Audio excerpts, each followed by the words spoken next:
The sound of the oak door closing behind her was not loud. That was what made it so terrible. It did not slam. It did not crash. It simply clicked shut with a quiet surgical finality, as if she had never existed on the other side of it at all. Elara Vaughn stood on the frozen porch steps of the house where she had cooked 10 years of suppers, washed 10 years of dishes, and held her husband's hand through his last shuddering breath 6 days ago. The October wind came off the mountains and found her immediately pressing through the thin wool of her shawl, like fingers searching for warmth to steal. Behind that door, Colton Vaughn was already rearranging the furniture. He had given her 48 hours. She had taken 41. The rest she spent sitting on the edge of the bed where Rowan had died, staring at the dent his body had left in the mattress, trying to memorize the shape of him before that too was taken from her. The pillow still held the faint impression of his head. If she pressed her face to it, she could catch the last traces of his scent, cedar and wood smoke, and the clean mineral smell of honest sweat, fading a little more each hour, dissolving into absence the way footprints dissolve in snow. Now she stood outside with a canvas bag of clothes, her mother's Bible, and a leather pouch containing $4,700 in cash. Colton had counted it out in front of the neighbors bill by bill, performing his generosity for an audience. The pouch was still warm from his hands. She did not look back at the house. She looked north toward the mountains where the sky was the color of a bruise that would never heal. The Flint Creek Valley in early October wore its beauty like a mask over something cruel. The aspens had turned their leaves a trembling gold against the dark spines of the evergreens, and the creek itself ran cold and clear over its bed of polished stones.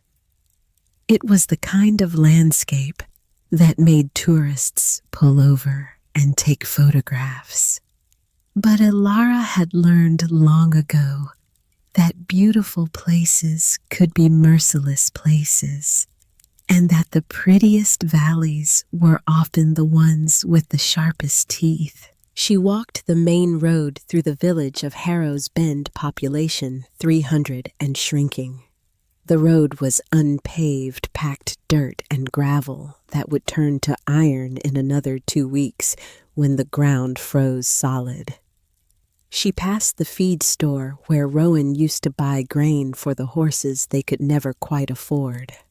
She passed the church where they had married a white clapboard building with a steeple that leaned slightly to the east, as if it had spent too many years bracing against the prevailing wind. She passed the gas station and the diner and the volunteer fire department, and not one person came out to speak to her. They watched, though. She could feel their eyes behind the glass, the small, careful movements of curtains drawn aside and then released. They had all heard. In a town this size, news did not travel. It simply existed everywhere at once, like weather. She passed the hardware store where Rowan had spent Saturday mornings comparing saw blades with men who would now cross the street to avoid meeting her eyes. She passed the school, a single-story brick building with a flagpole and a swing set and a bulletin board that still displayed the flyer for the autumn potluck she had helped organize 3 weeks ago, back when she was still someone who organized things, someone who belonged. Each building she passed was a monument to a life that no longer existed. A museum of a marriage that had ended not with a divorce, but with a pine tree and a helicopter, and 3 words she could not understand. Rowan Vaughn, 36 years old, killed when a lodgepole pine kicked back during a timber harvest on the family tract.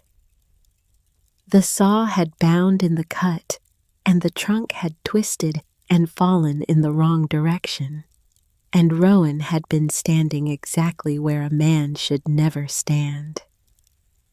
He had died in the helicopter on the way to Missoula, his hand gripping the medic's wrist, his lips moving around words that no one could hear over the rotor blades, except Alara. She had been there. She had ridden with him pressed against the cold metal wall of the helicopter, her face inches from his, reading his lips, because the noise swallowed everything. The paramedic had been working on his chest, doing things with tubes and needles, and the desperate efficiency of a man fighting a war he already knew he was losing. The helicopter banked over the valley and through the small oval window behind Rowan's head. Alara could see the mountains spinning slowly in the gray October light, and she thought with the strange displaced clarity that comes with shock, how beautiful the valley looked from up here. How peaceful, how utterly indifferent to the catastrophe unfolding inside this metal shell. The ridge, Rowan had said, his eyes wild and desperate and already beginning to dim. Maeve knew. And then, with the last air in his lungs, a name that was not quite a name, more of a shape his mouth made before it stopped making shapes forever. Don't let Colton. 3 fragments, a ridge, a woman named Maeve, and a warning about his own brother. She had not understood then. She had been too blinded by the strobe lights and the smell of hydraulic fluid and the impossible reality that the man she had built her life around was leaving it. But the words had lodged in her like shrapnel, and in the 6 days since they had worked their way deeper, not toward the surface, but toward something vital. Colton Vaughn was 7 years older than Rowan and built from entirely different material. Where Rowan had been lean and quiet, a man who could spend an entire day in the woods and come home with nothing to say, because the silence had been enough. Colton was broad and loud and perpetually in motion. He served as chairman of the Harrows Bend Community Council, which was a title that sounded official, but in practice meant he controlled the water rights, the grazing allotments, and the unwritten rules that governed who prospered and who merely survived. He had arrived at the house the morning after the funeral wearing a dark suit that still smelled of the dry cleaner's plastic bag. He carried a folder. Inside the folder was a document he called Rowan's will. Alara had never seen it before. Rowan had never mentioned a will.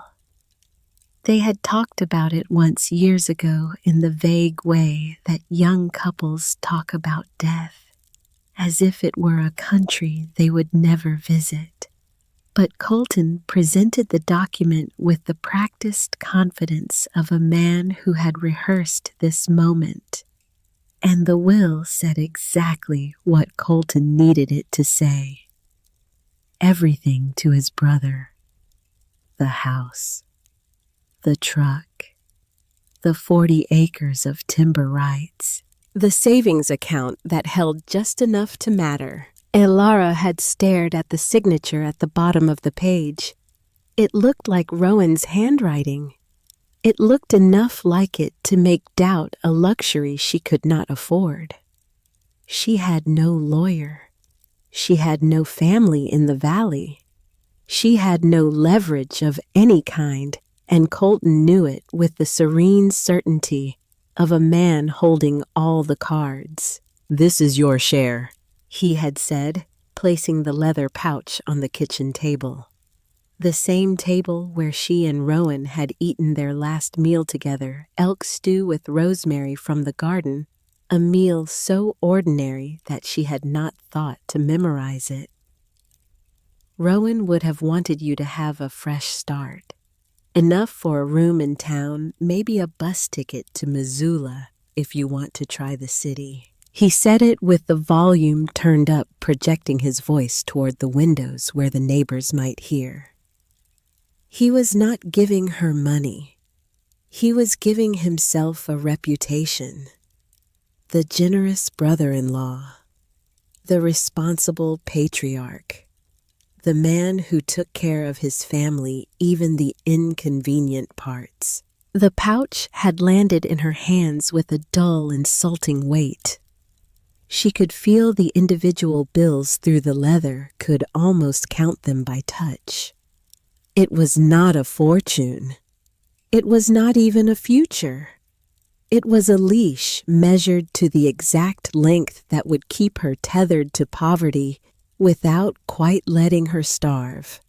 Colton had calculated it with the precision of a man who understood that the cheapest way to get rid of someone was to make them just comfortable enough not to fight back. But Ilara did not go to town.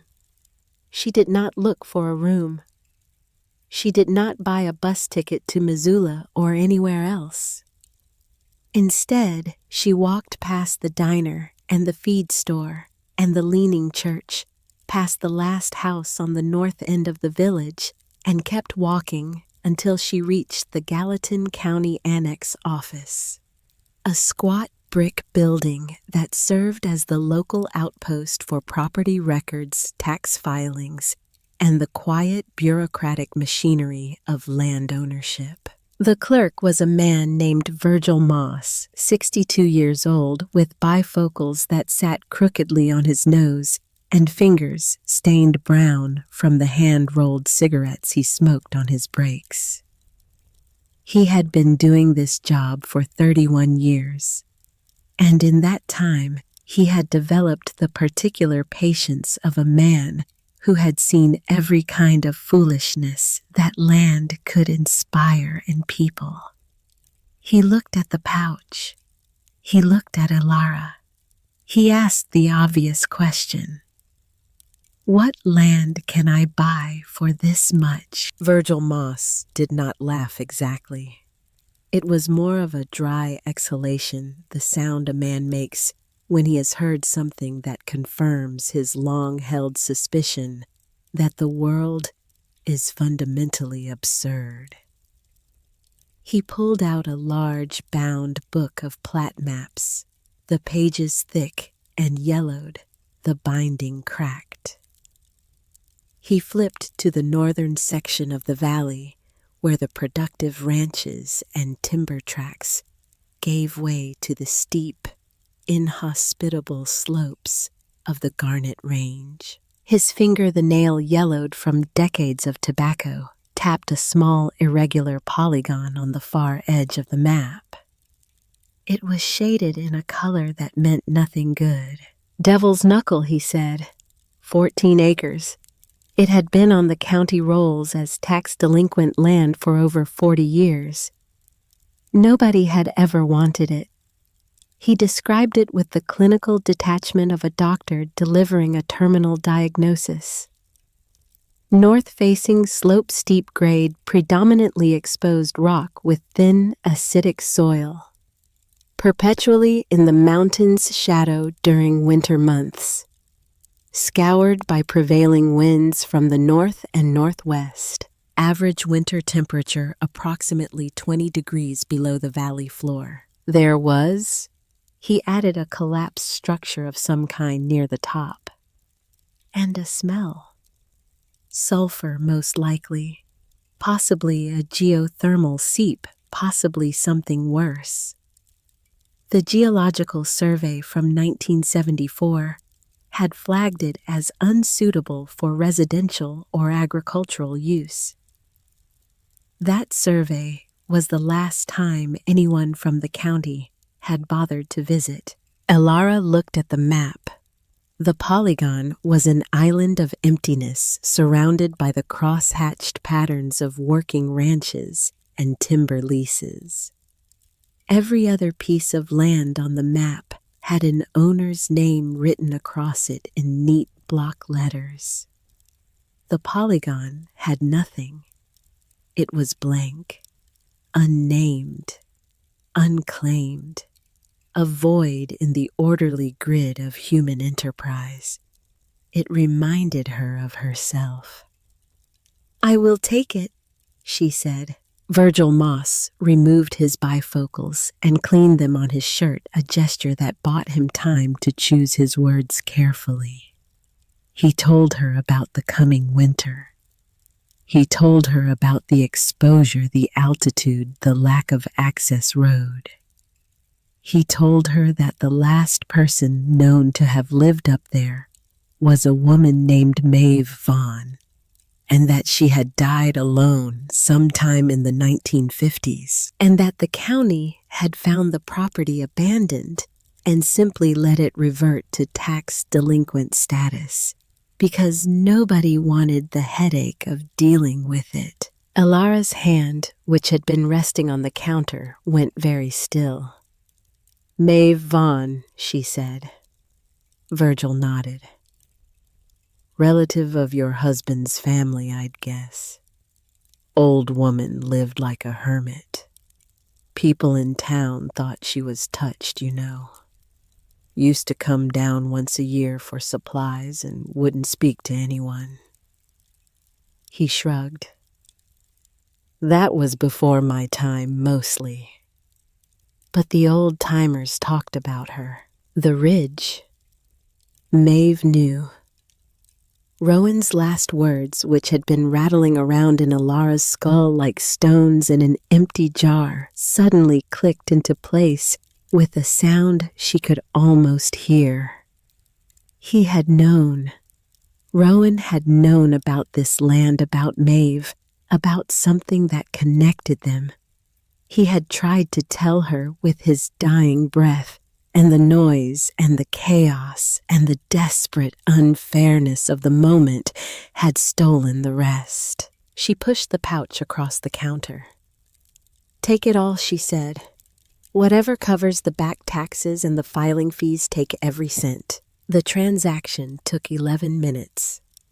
Virgil Moss processed the paperwork with the efficient melancholy of a man who believed he was helping someone make a terrible mistake, but respected her right to make it. The deed was a single sheet of paper printed on county stock with a watermark that had faded to near invisibility. It recorded the transfer of 14 acres of unimproved land, parcel number 447-1-NW, commonly known as Devil's Knuckle, to Elara Vaughn, for the sum of $4,700. She held the deed in both hands and felt its weight. Not the physical weight of the paper, which was negligible, but the metaphysical weight of ownership. This was hers, not Colton's, not the Vaughn family's, not anyone's, but hers. For the first time since the helicopter and the strobe lights and the terrible silence that followed, something other than grief moved through her chest. It was small and unfamiliar, and it hurt in a way she did not expect, the way blood hurts when it returns to a limb that has gone numb. She folded the deed and put it inside her mother's Bible between the pages of the Book of Ruth. Virgil Moss watched her leave. He stood at the counter for a long time after the door closed, his bifocals hanging from one hand. His expression, the expression of a man who has just witnessed something he cannot categorize. In 31 years behind that counter, he had processed transactions for ranchers, expanding their holdings for developers, buying up valley floor for families, consolidating their land against the slow economic pressure of a shrinking community. He had never processed a transaction for a recently widowed woman spending her last dollar on a piece of land that the county itself had given up on. He turned back to his ledger and recorded the sale in his neat, small handwriting. And as he wrote the words, "Devil's Knuckle," he paused and looked out the window at the mountains to the north. And he felt something that he would not have been able to name, but that a more poetic man might have called foreboding. Elara walked back through the village with the Bible pressed against her chest. The afternoon light had turned the color of tin flat and cold, and the shadows of the buildings stretched across the road like dark fingers reaching for her ankles. She passed the diner again, and this time a face appeared in the window. A woman she knew, Sarah Erickson, who had brought a casserole to the house after the funeral, and who now looked at Elara with an expression that was equal parts curiosity and relief. Relief that someone else's life was falling apart in a way that confirmed the fundamental rightness of her own choices. Elara did not wave.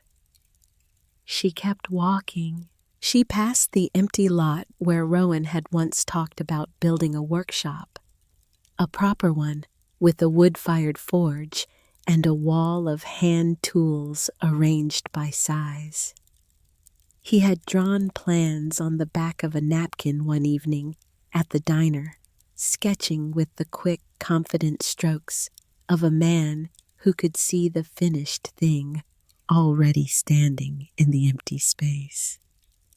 That was the way Rowan had moved through the world, always seeing what could be rather than what was, always reaching toward a future that he assumed would arrive in its own time. He had not been wrong about the future. He had only been wrong about the amount of time he had to get there. The walk to Devil's Knuckle took 4 hours. The first hour was almost pleasant. The road north out of Harrow's Bend followed the creek through a corridor of cottonwoods, their bare branches making a lattice against the gray sky. The air was cold but still, and she could hear the water moving over the stones, a sound that had always calmed her. She and Rowan had walked this road 100 times, hand in hand, in the early years, side by side in the later ones. The silence between them not empty but full. The comfortable silence of two people who have said everything important and can now simply be together without the burden of words. She would never walk it with him again. The road did not care. It lay ahead of her, indifferent and unchanging, and she put one foot in front of the other, because that was the only direction left. The second hour was harder. The road narrowed to a dirt track that climbed steeply into the foothills, switchbacking through stands of Douglas fir that blocked out the sky. The track was rutted and overgrown, clearly unused for years. Twice she had to climb over fallen trees that lay across the path like barricades. The canvas bag dug into her shoulder, the strap cutting a line of fire across the muscle, and she shifted it from one side to the other and kept climbing. The third hour was a battle. The track disappeared entirely, swallowed by a dense tangle of serviceberry and wild rose that tore at her clothes and skin. The slope steepened. The soil gave way to loose scree that shifted and slid under her boots, so that for every 3 steps forward, she lost 1 step back. Her canvas bag caught on branches and dragged at her shoulder. Her lungs burned in the thin, cold air. The fourth hour nearly broke her. The last 500 feet of elevation gain was almost vertical, a scramble over exposed rock and through gullies choked with dead timber.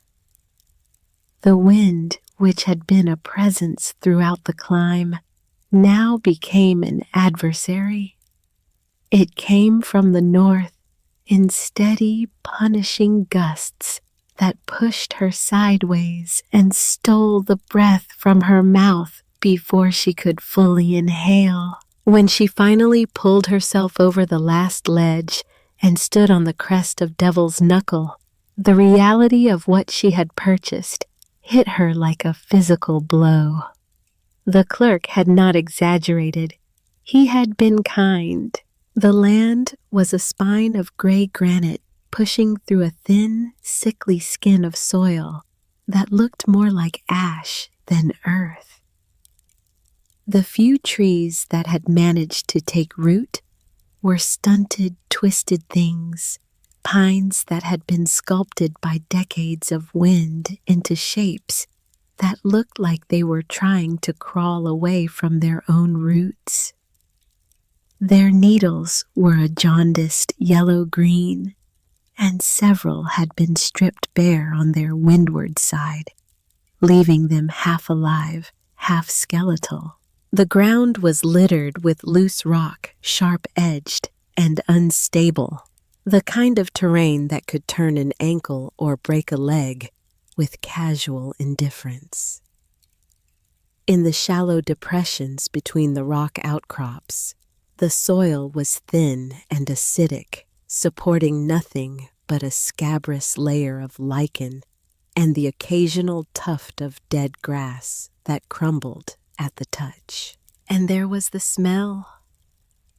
It was faint but pervasive, rising from the ground itself, a sulphurous mineral scent that carried a strange warmth, as if the earth were exhaling through its pores. It was not unpleasant exactly, but it was alien, a smell that did not belong to the surface world of wind and sky. It was a smell from below, from the deep places where rock was still liquid and time moved in geological epoch rather than human years. She saw the ruins of the structure. It had been a small building once, perhaps 12 feet by 12, constructed of stacked field stone without mortar. Now it was nothing more than a jumble of moss-covered rocks, collapsed inward, as if the building had simply exhaled its last breath and settled to the ground. A single corner still stood, 3 courses of stone rising above the debris like a broken tooth. This was not a place to build a life. This was a place where life came to be forgotten. The full weight of what she had done descended upon her then, not gradually, but all at once, like a trapdoor opening beneath her feet. She had taken the only money she had in the world and used it to buy a grave. She had walked away from the last thread of connection to the life she had known, the last possibility of a warm room and a hot meal and the thin but real comfort of being near other human beings. And she had traded it for 14 acres of rock and wind, and the faint smell of something that might be poison rising from the earth. Colton had won. He had won completely and effortlessly, and she had helped him win by doing the one thing he could not have planned, for something so foolish that even his worst estimation of her would not have predicted it. She had removed herself. She had walked out of the story of her own life and into this barren margin where no story could survive. She sank to her knees. The sharp edges of the granite bit into her flesh through the thin fabric of her pants, and the pain was almost welcome, a sensation more honest than anything she had felt in 6 days. A sound came out of her. Not a cry exactly, but a tearing, a ragged exhalation that carried pieces of something essential with it. She pressed her forehead to the cold stone and felt the last of her composure shatter like ice under a boot heel. For a long time, she stayed that way, kneeling on the stone as the light drained from the sky. The mountains to the west consumed the sun in slow purple bites, and the temperature dropped with a speed that felt personal, as if the cold had been waiting for this moment, waiting for her to stop moving so it could begin its work. The stars came out.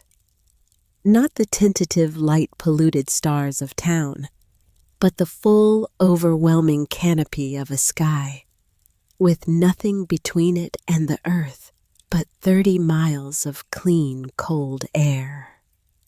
They were so bright and so numerous that they seemed to press down on her, a weight of light that was somehow heavier than darkness. And it was there on her knees under that crushing sky that the memory came to her. Not Rowan, not the helicopter, something older, something from before. Rowan's great-grandmother, Maeve. Elara had never met the woman. Maeve Vaughn had died in 1957, decades before Elara was born.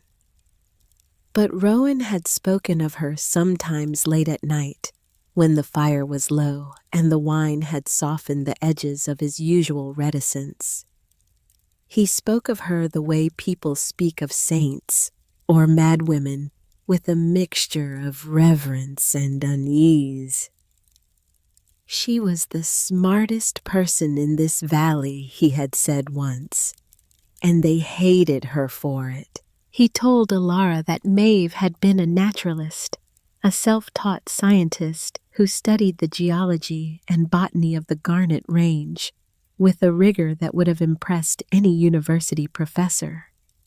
She kept detailed journals, she made maps, she conducted experiments with soil and temperature and light, and she had been married to Rowan's great-grandfather, a man named Orrin Vaughn, who had found his wife's intelligence first baffling, then threatening, and finally intolerable. Orrin had given Maeve a choice: stop her work and be a proper wife, or leave.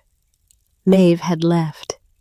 She had gone north into the mountains to a piece of land that Orrin considered so worthless he did not bother to stop her from taking it.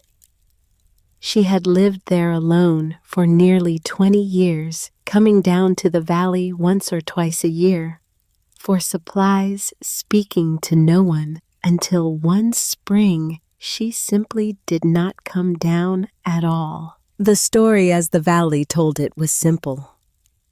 A crazy old woman went to live on a rock and died there. It was a cautionary tale, a parable about what happened to women who valued their own minds more than their families. The valley had filed it away under lessons learned and moved on. But Rowan had never quite believed that version. There was something in his voice when he spoke of Maeve, a quality of unfinished business, as if he suspected there was more to the story, but had never found the courage or the reason to look for it. And now he was dead, and his last words had been her name. Maeve knew.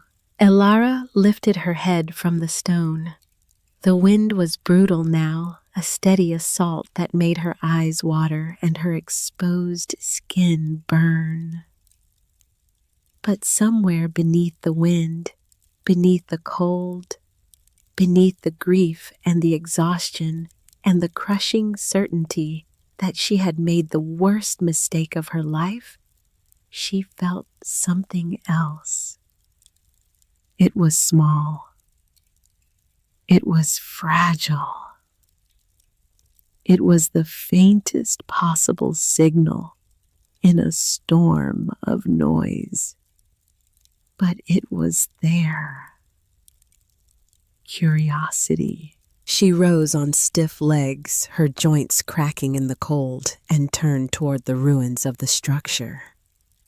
If Maeve had lived here for 20 years, she had not lived in this pathetic jumble of stones. There had to be more. There had to be something that a woman of Maeve's intelligence would have prepared some provision against the obvious and overwhelming hostility of this place. She began to move the stones. They were heavy, 50 or 60 pounds each, made heavier by the moss and frozen moisture that coated them. She rolled them aside one by one, working by starlight and by the feel of the stone under her already raw hands. She was not looking for anything specific. She was looking for anything at all, any sign that this place had once been inhabited by a mind rather than merely occupied by a body. Beneath the largest stone, a flat slab of dark shale that had once served as a hearthstone, the ground gave way. Not collapsed exactly, more like opened, as if the earth had been holding its breath and finally let it out. She knelt and felt the edges of the opening. It was roughly 3 feet square, lined with smaller stones, set in a careful pattern that was clearly intentional.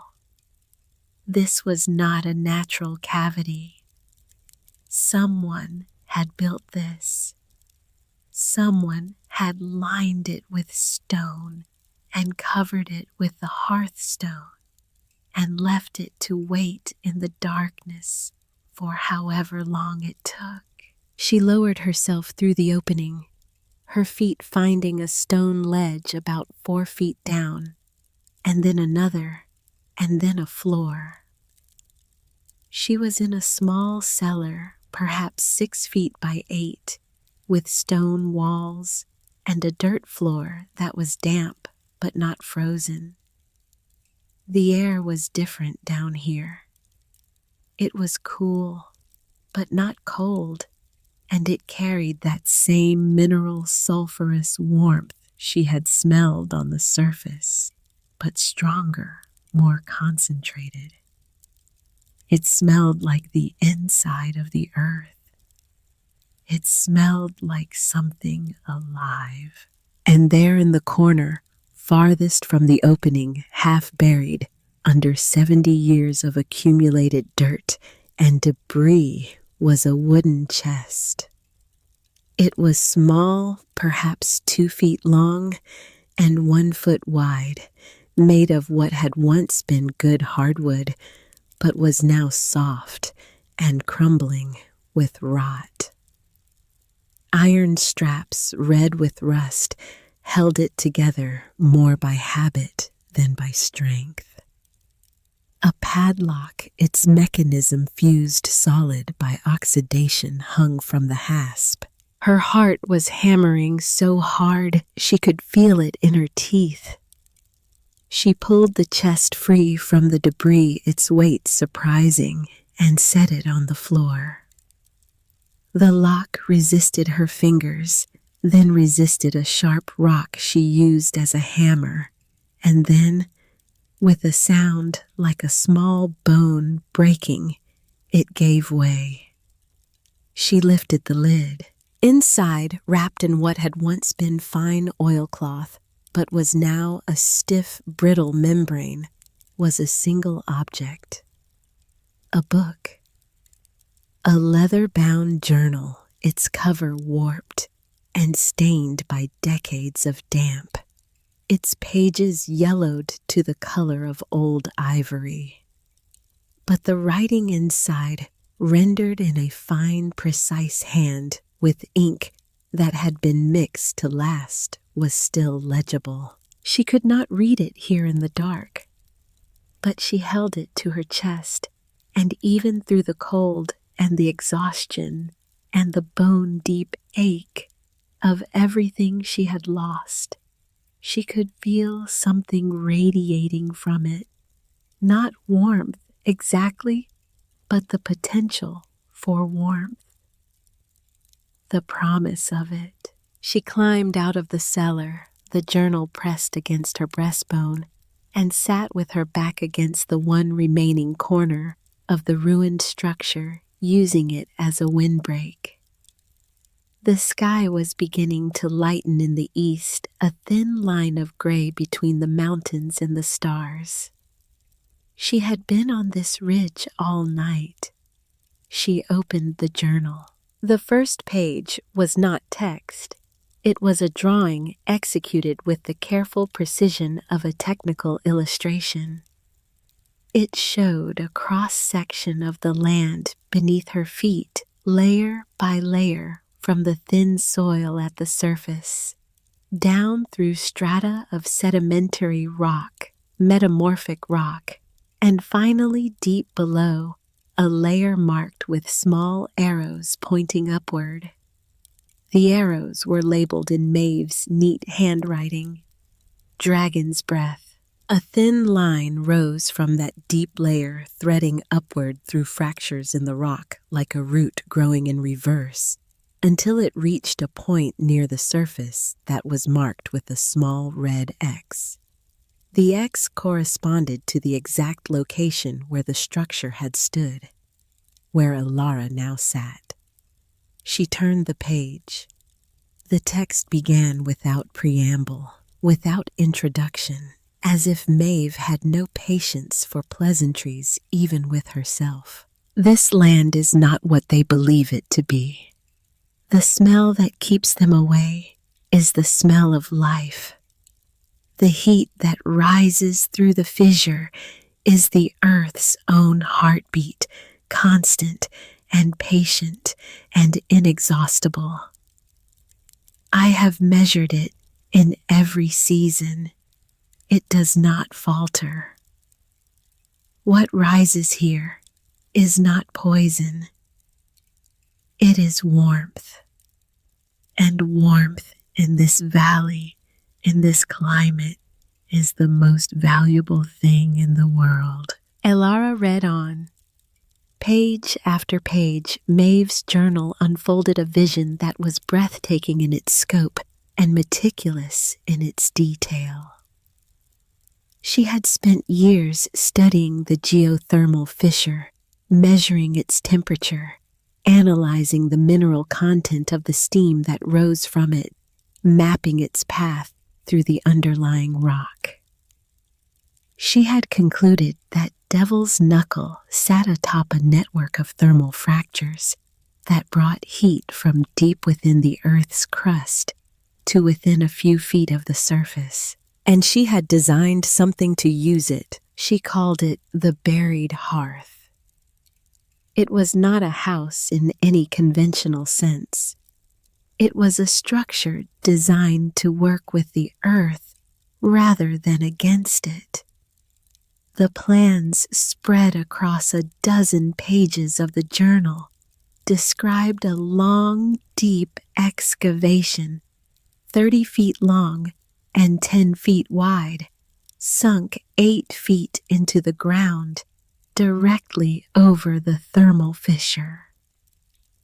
The north wall would be the earth itself, a massive thermal battery that absorbed and radiated the constant warmth from below. The floor would be the living rock of the fissure, allowing heat to rise naturally into the space. A sloped roof of glass oriented to catch the low arc of the winter sun would let in light, while the surrounding earth and snow provided insulation.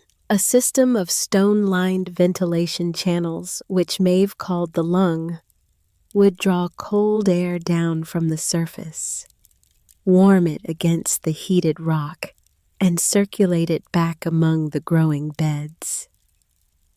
It was, in essence, a greenhouse buried in the earth, heated not by fire or fuel, but by the planet itself. The drawings were extraordinary.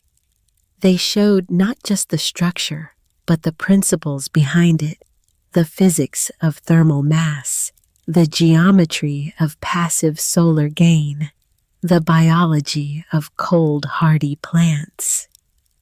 Maeve had thought of everything: drainage channels to prevent flooding, reflective surfaces to maximize light, a system of removable insulation panels for the glass roof, even a list of plants organized by cold tolerance that would thrive in the unique conditions of the buried hearth. But it was not the engineering that broke Ilara open.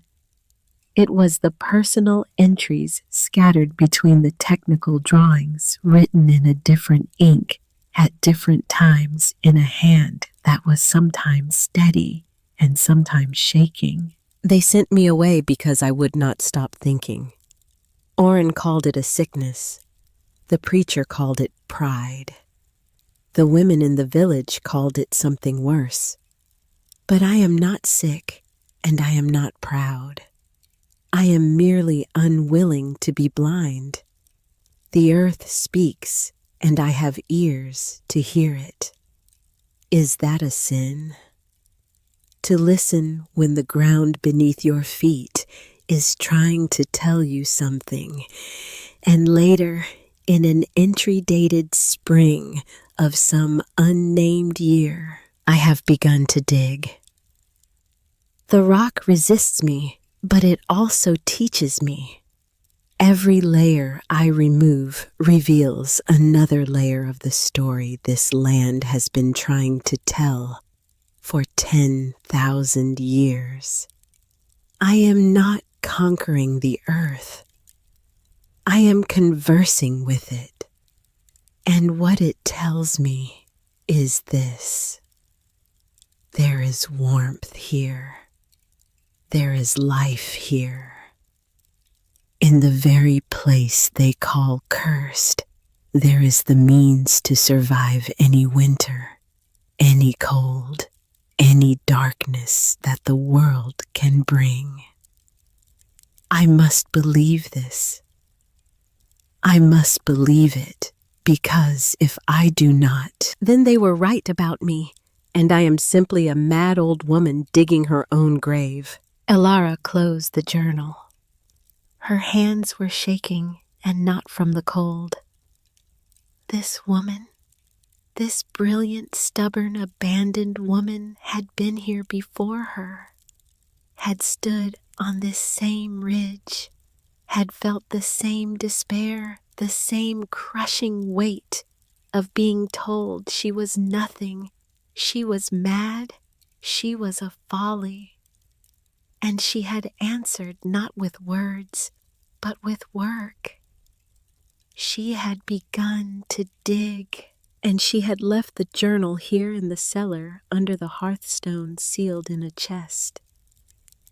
Not because she had forgotten it, not because she had given up, but because she had known with the calm certainty of a woman who understood time in geological terms that someone would come after her. Someone who needed what she had learned.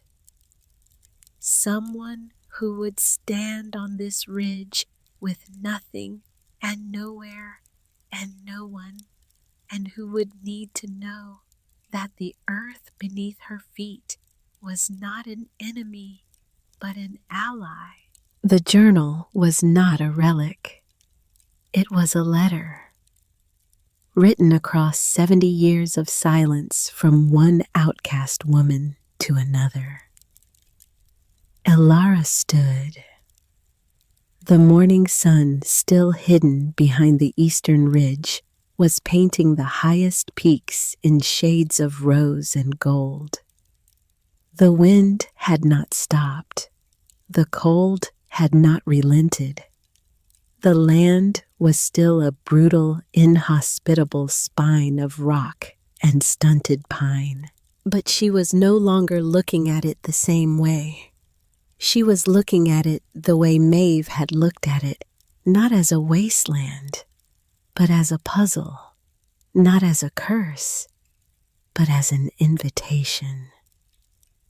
The warmth was real.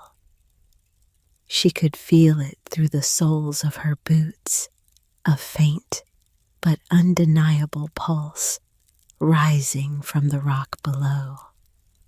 The dragon's breath. It was real, and it was enough. She looked down at the journal in her hands, then out at the valley below, where the village of Harrow's Bend was just beginning to stir smoke rising from chimneys in thin, fragile columns. Somewhere down there, Colton was waking up in the house that had been hers, drinking coffee from the mug that had been Rowan's, settling into a life built on a dead man's stolen legacy. He believed she was already gone, already erased, already a footnote in the long and self-congratulatory history of the Vaughn family. He was wrong. She would build it. She would build the buried hearth exactly as Maeve had designed it on this ridge in this wind with these hands. Not because she believed she could.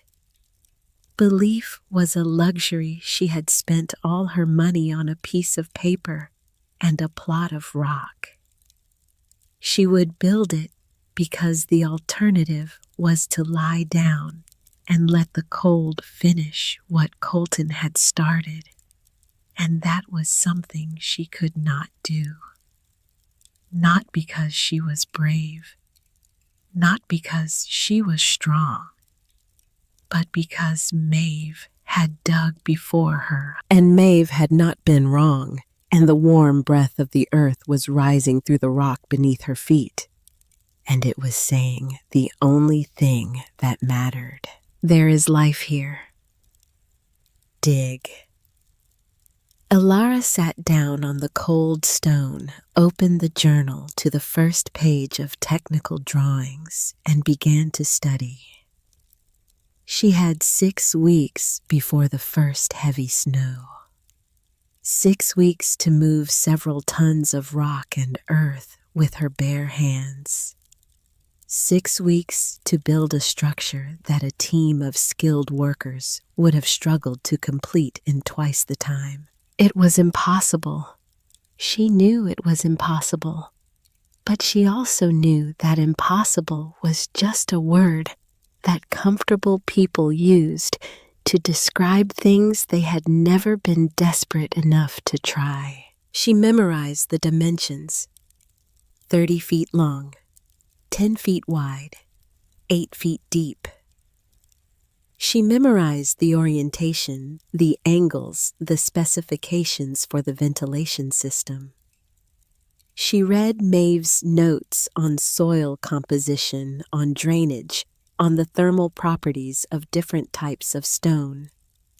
She read until the sun cleared the eastern ridge and flooded the knuckle with cold, bright light.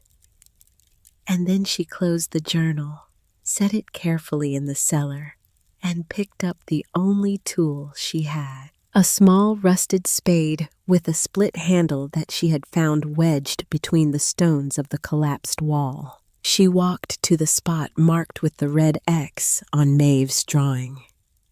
She positioned the spade. She pressed it into the earth with her boot.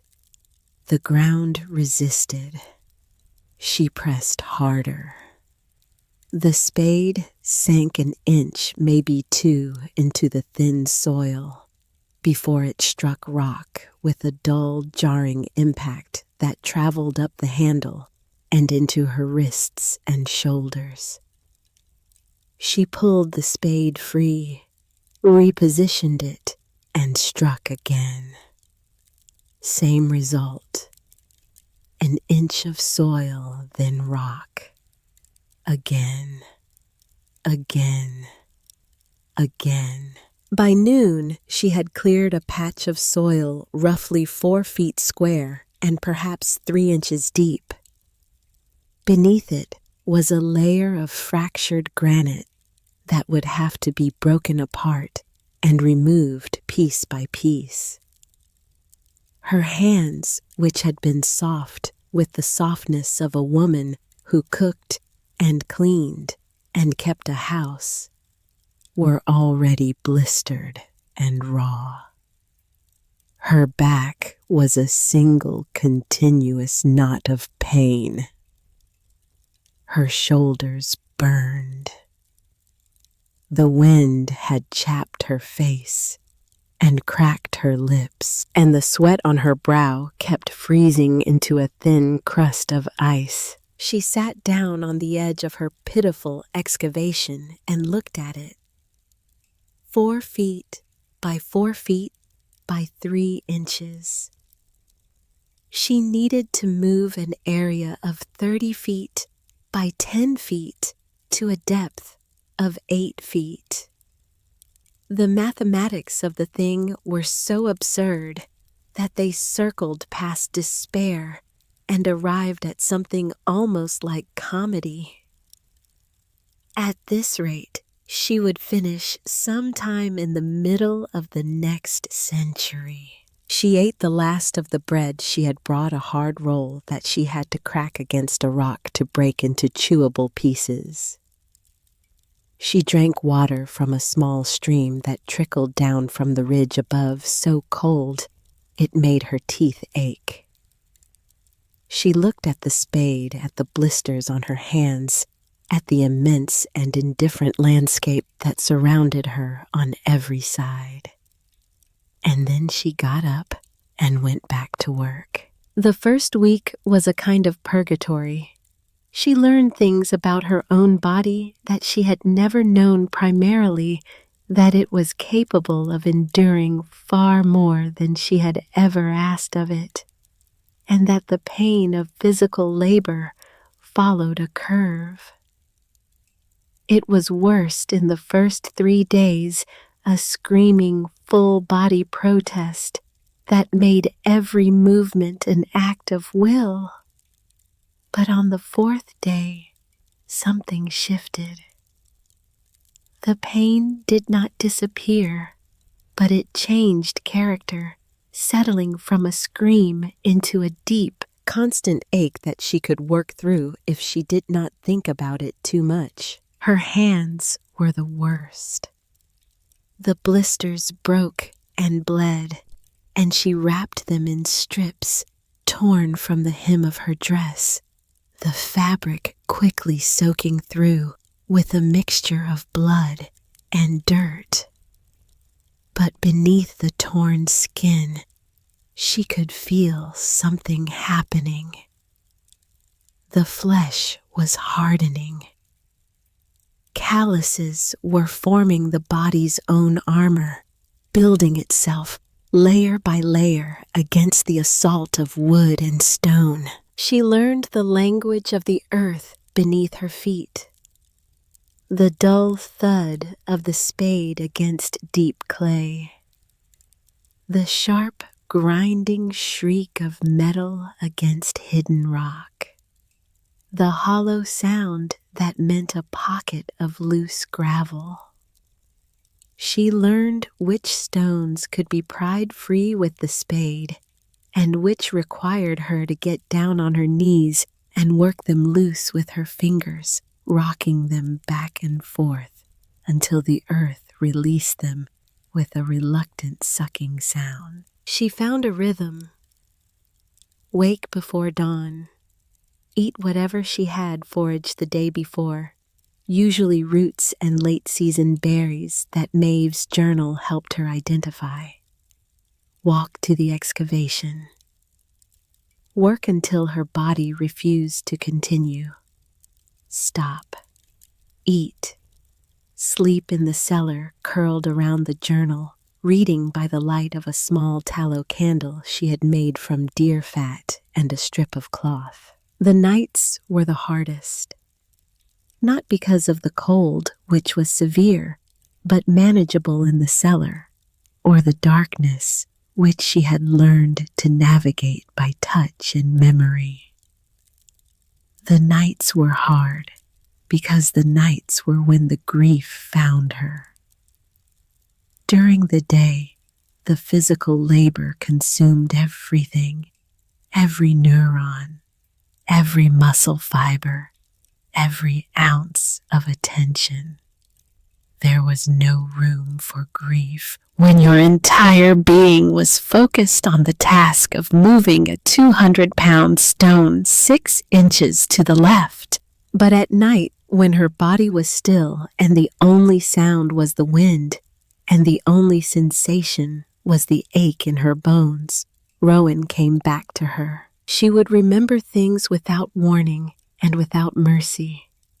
The way he hummed when he cooked breakfast, always the same melody, something his mother had taught him that he claimed not to remember, but never forgot.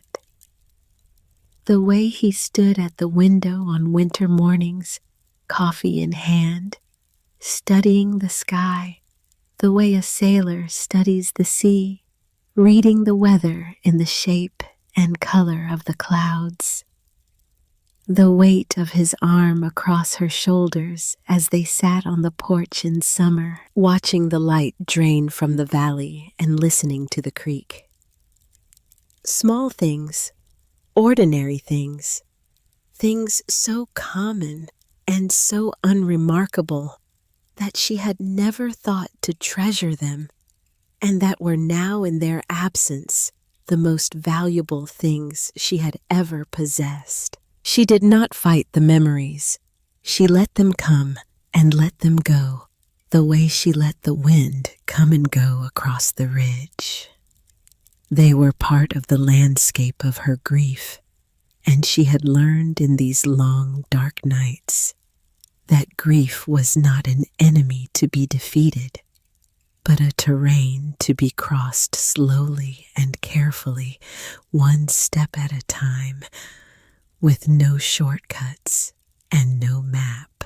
The pit grew, inch by inch, foot by foot, achingly, impossibly slow, but growing.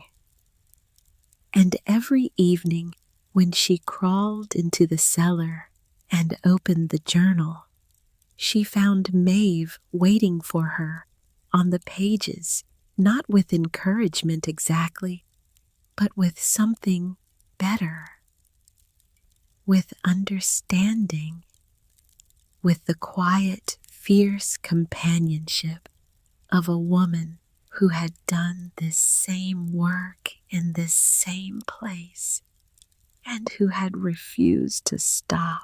The news reached the village, of course. In Harrow's Bend, information traveled through the social fabric like water through a sponge invisibly and inevitably, someone had seen smoke from the ridge. Someone else had spotted a figure moving among the rocks. By the end of the first week, the entire village knew that Ilara Vaughn had not gone to Missoula, had not rented a room in town, had not done any of the sensible things that a sensible woman in her situation would do. She had gone to Devil's Knuckle, and she was digging.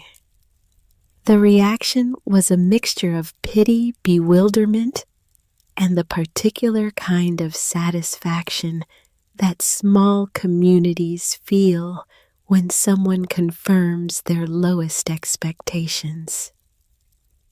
Poor woman, they said.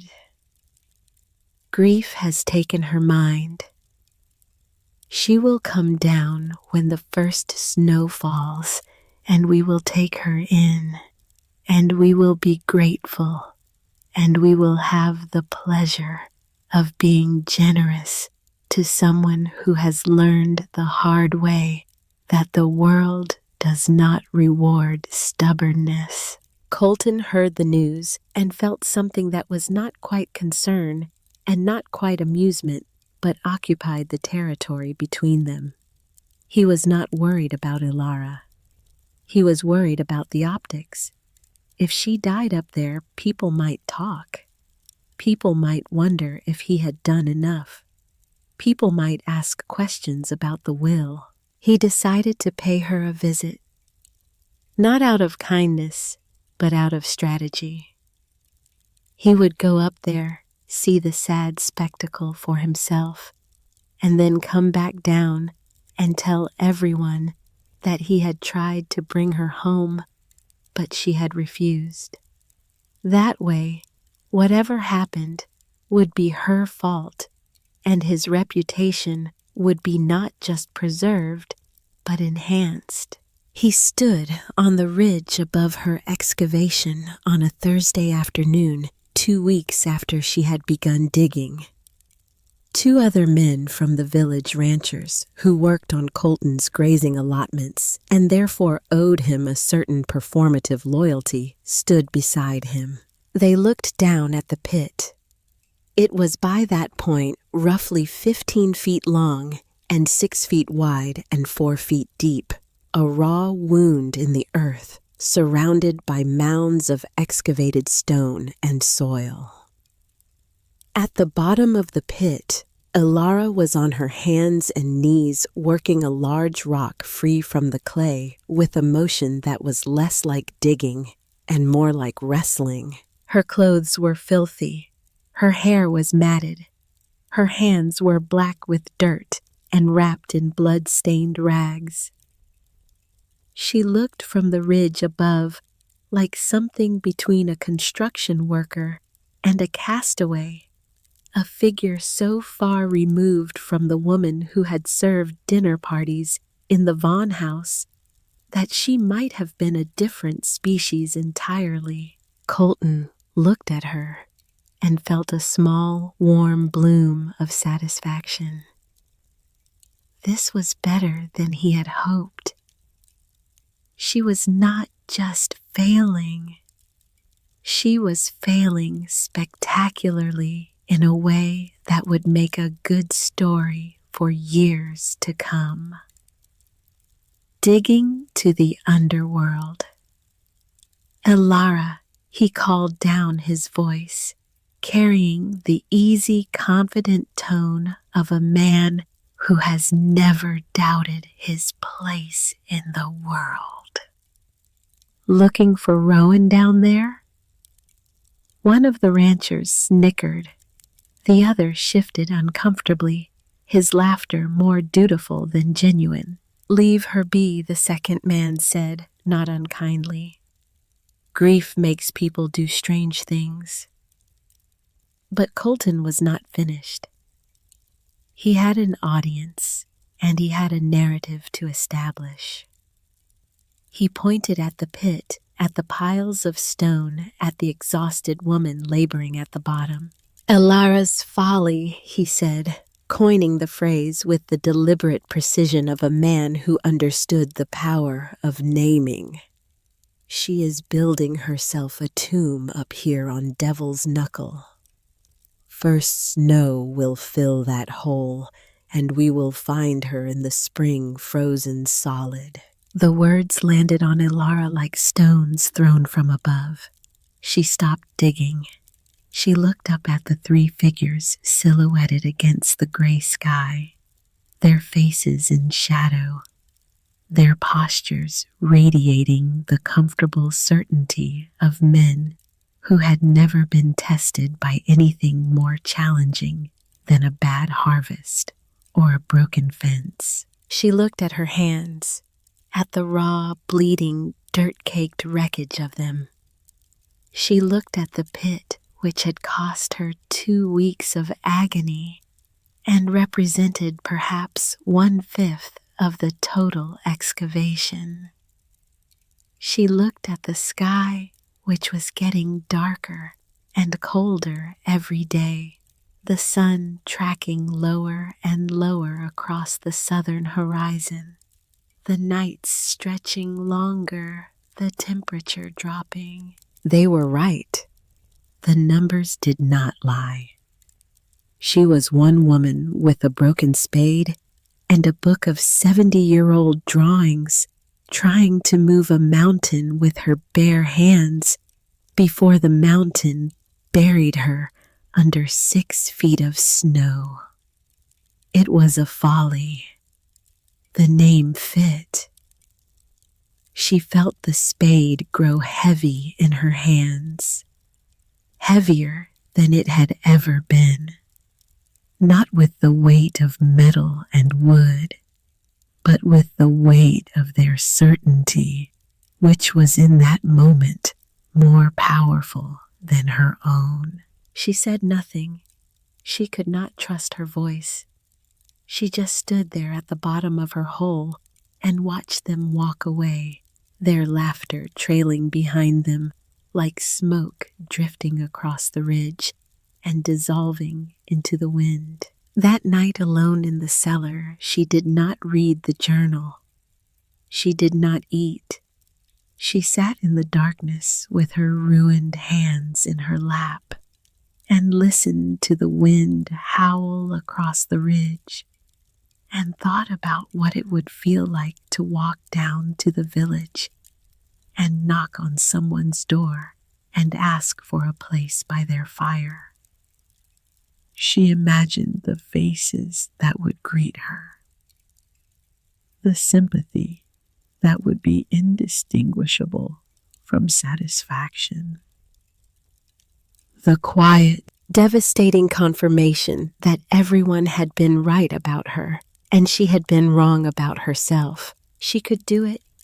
She could walk down there right now. The path was dangerous in the dark, but the cold was more dangerous, and the winter was more dangerous still. And at least in the village there were walls and roofs and the simple animal warmth of other bodies. She reached for the journal, not to read it, just to hold it.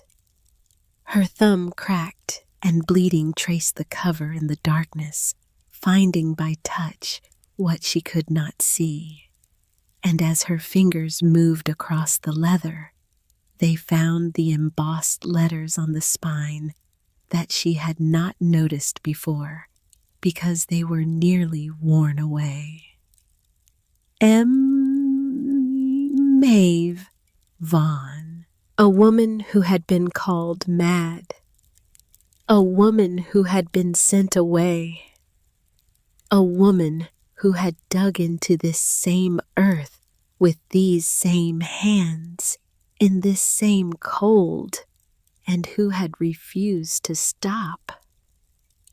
Not because she was certain she was right, but because stopping would have meant they were right, and that was a thing she could not allow, not because of pride, but because of something deeper than pride, something that lived in the marrow of her bones and the chambers of her heart and the quiet, stubborn center of her being where the truth of who she was resided beyond the reach of anyone else's opinion. Elara opened the journal.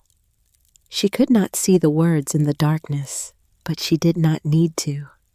She had read this page so many times that the words were written on the inside of her eyelids.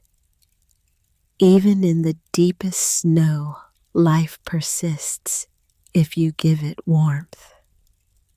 She closed the journal. She wrapped her hands in fresh strips of cloth. She lay down on the cold floor of the cellar and pressed her palm flat against the stone. It was warm, not hot, not dramatic, just warm. A steady living pulse rising from the rock below the dragon's breath, patient and constant and utterly indifferent to the opinions of men standing on ridges. She closed her eyes. Tomorrow she would dig. She woke before dawn to the sound of the wind dying. Not stopping, the wind never fully stopped on Devil's Knuckle, but retreating, pulling back like a predator, deciding to wait for a better moment. The silence it left behind was almost more unsettling than the noise.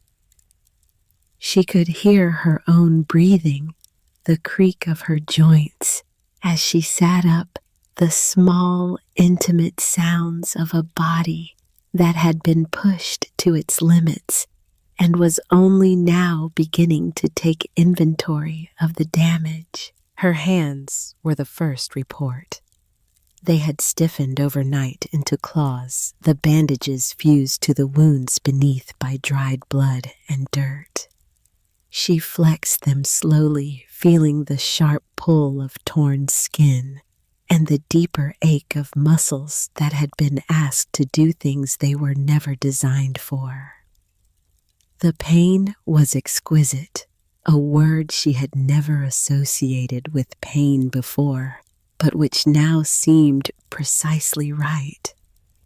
There was a clarity to it, a specificity that cut through the fog of exhaustion and grief, and left her feeling paradoxically more present in her own body than she had felt in weeks. She climbed out of the cellar into a world made of glass. An early frost had come in the night, coating every surface with a thin, glittering shell of ice. The rocks sparkled. The dead grass shimmered. The twisted pines looked as if they had been dipped in crystal, their tortured branches suddenly briefly beautiful. Her breath came in thick white plumes that hung in the still air like small ghosts reluctant to depart. She ate a handful of dried service berries she had gathered the day before and drank from the stream, breaking the thin ice with her fist. Then she picked up the spade and walked to the pit. The work had entered a new phase. The first 2 weeks had been about removing soil, a brutal but relatively straightforward process of cutting and lifting and hauling. Now she was into the rock layer of fractured granite substrate that required a different approach entirely. She could not simply dig through it. She had to read it to find the natural fracture lines where the stone was weakest, and then use the spade as a wedge, driving it into the cracks and levering the pieces apart. It was slower, much slower. But it was also more precise, more deliberate, more like the work of a sculptor than a laborer. She found herself talking to the rock as she worked, not in words exactly, but in the rhythmic grunts and exhalations that accompanied each strike of the spade a language older than speech, the language of effort applied to resistance. The journal had become her teacher in ways that went beyond the technical specifications of the buried hearth. Each evening, she studied Maeve's drawings, absorbing not just the dimensions and angles, but the philosophy behind them. Maeve had not approached the earth as an obstacle to be overcome. She had approached it as a partner to be understood. The thermal mass of the stone walls was not just insulation. It was a conversation between the warmth below and the cold above, mediated by the intelligence of the builder. The ventilation system was not just engineering, it was a lung, a breathing apparatus that allowed the structure to inhale cold air and exhale warm air in a continuous, self-sustaining cycle. Elara began to see the land differently. Where she had once seen barren rock, she now saw thermal mass, the ability of stone to absorb and store heat. Where she had once smelled poison, she now smelled energy, the sulfurous breath of a planet offering its warmth to anyone patient enough to accept it. The shift was gradual, but it was profound. She was not just learning to build, she was learning to see. 3 weeks in, the pit was now 20 feet long, 8 feet wide, and nearly 5 feet deep. She had developed a system for removing the excavated stone, rolling the larger pieces up a ramp of packed earth, and stacking them along the north edge of the pit, where they would eventually form the back wall.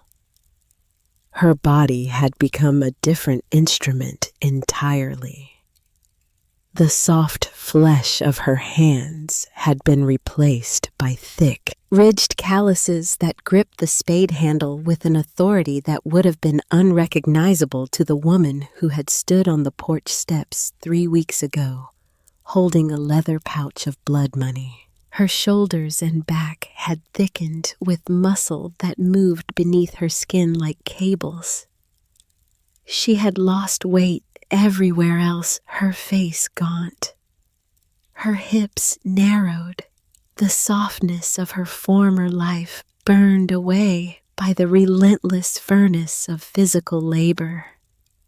She ate what the land offered, roots and late berries and the occasional rabbit she managed to snare, using techniques she found in Maeve's journal, which contained among its many marvels a detailed section on wilderness survival that read like a field manual written by someone who had spent decades learning from the mountains themselves. It was on the morning of the 23rd day that she heard the footsteps. Not the careless proprietary crunch of Colton's boots. These were different, quiet, deliberate. The footsteps of someone who had spent a lifetime learning how to move through the world without disturbing it. She climbed out of the pit and saw him. He was standing at the edge of the clearing, just inside the tree line, as if he had not quite committed to being present.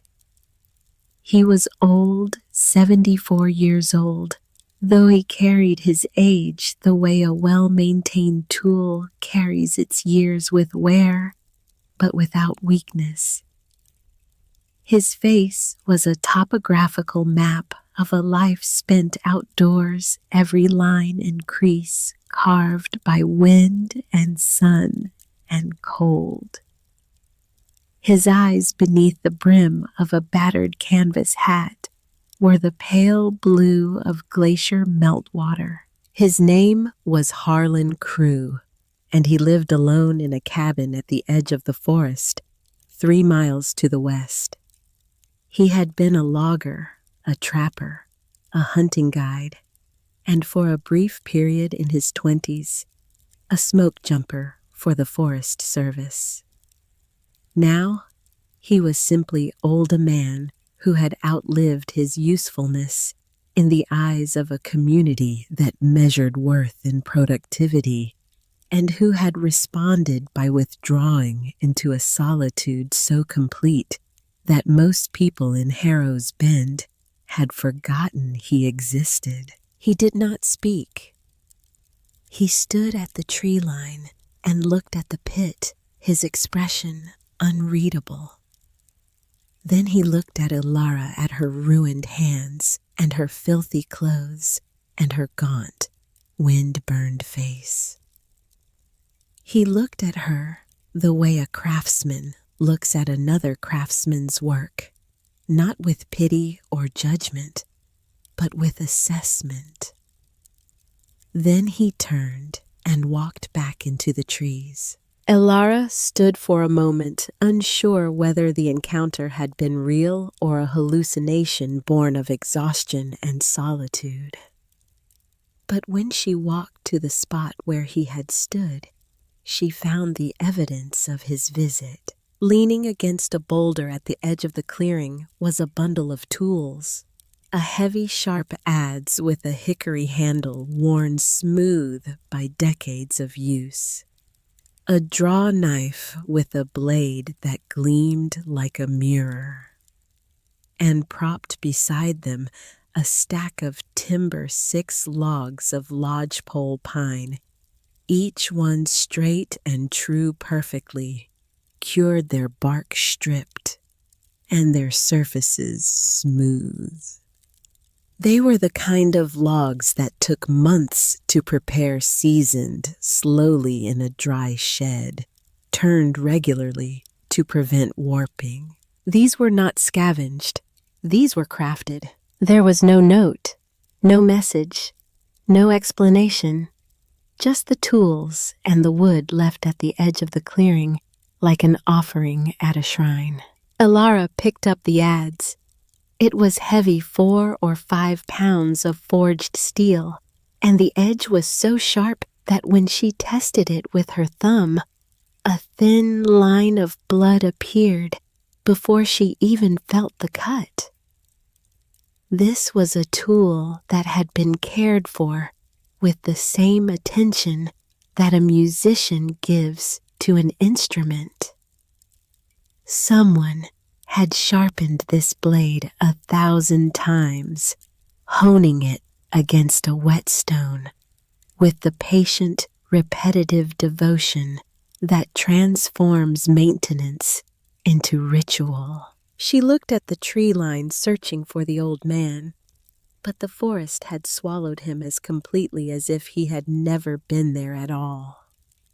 That evening, as she sat in the cellar reading Maeve's journal by candlelight, she found a passage she had not noticed before, written in the margin of a page about the structural properties of lodgepole pine. The boy from the Crew homestead came again today. He brought me a rabbit and sat outside the door for an hour without speaking.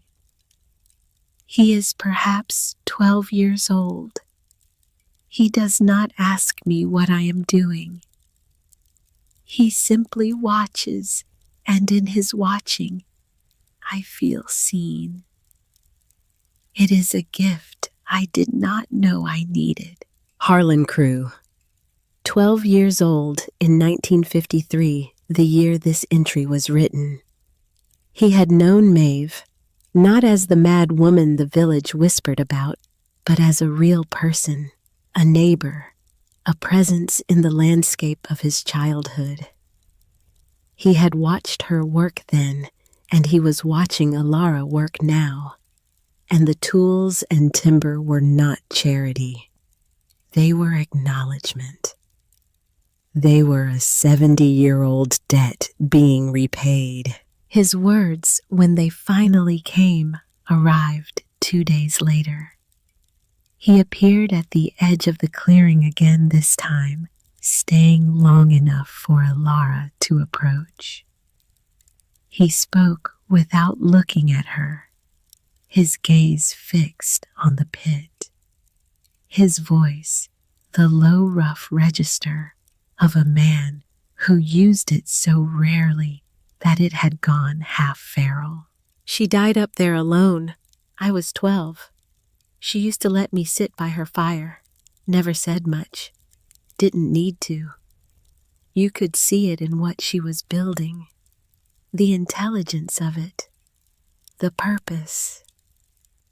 He paused, and in the pause, Elara could hear the weight of 7 decades of silence, the accumulated mass of words unspoken and actions not taken. One spring, she didn't come down for supplies. I wanted to come up here find her. My father wouldn't let me. Said she was crazy, said the mountain would take care of its own. By the time I was old enough to come on my own, there was nothing left but the stones. He looked at Elara for the first time. His glacier blue eyes were dry, but there was something moving behind them. Something vast and slow, like a river running beneath ice. I was too young to help her.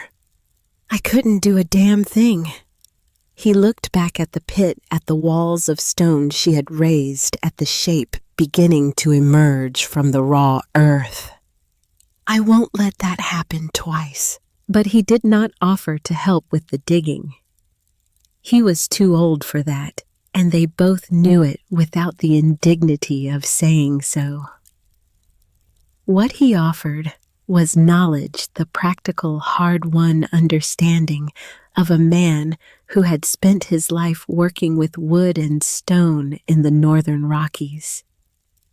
He showed her how to read the grain of the lodgepole pine, how to find the natural splitting plane that would allow her to hew the logs into beams with the fewest possible strokes. He showed her how to cut a mortise and tenon joint using the adze and draw knife, a technique that required no nails, no screws, no hardware of any kind, just the precise interlocking of wood against wood. He taught her the way men of his generation taught, not with explanations, but with demonstrations.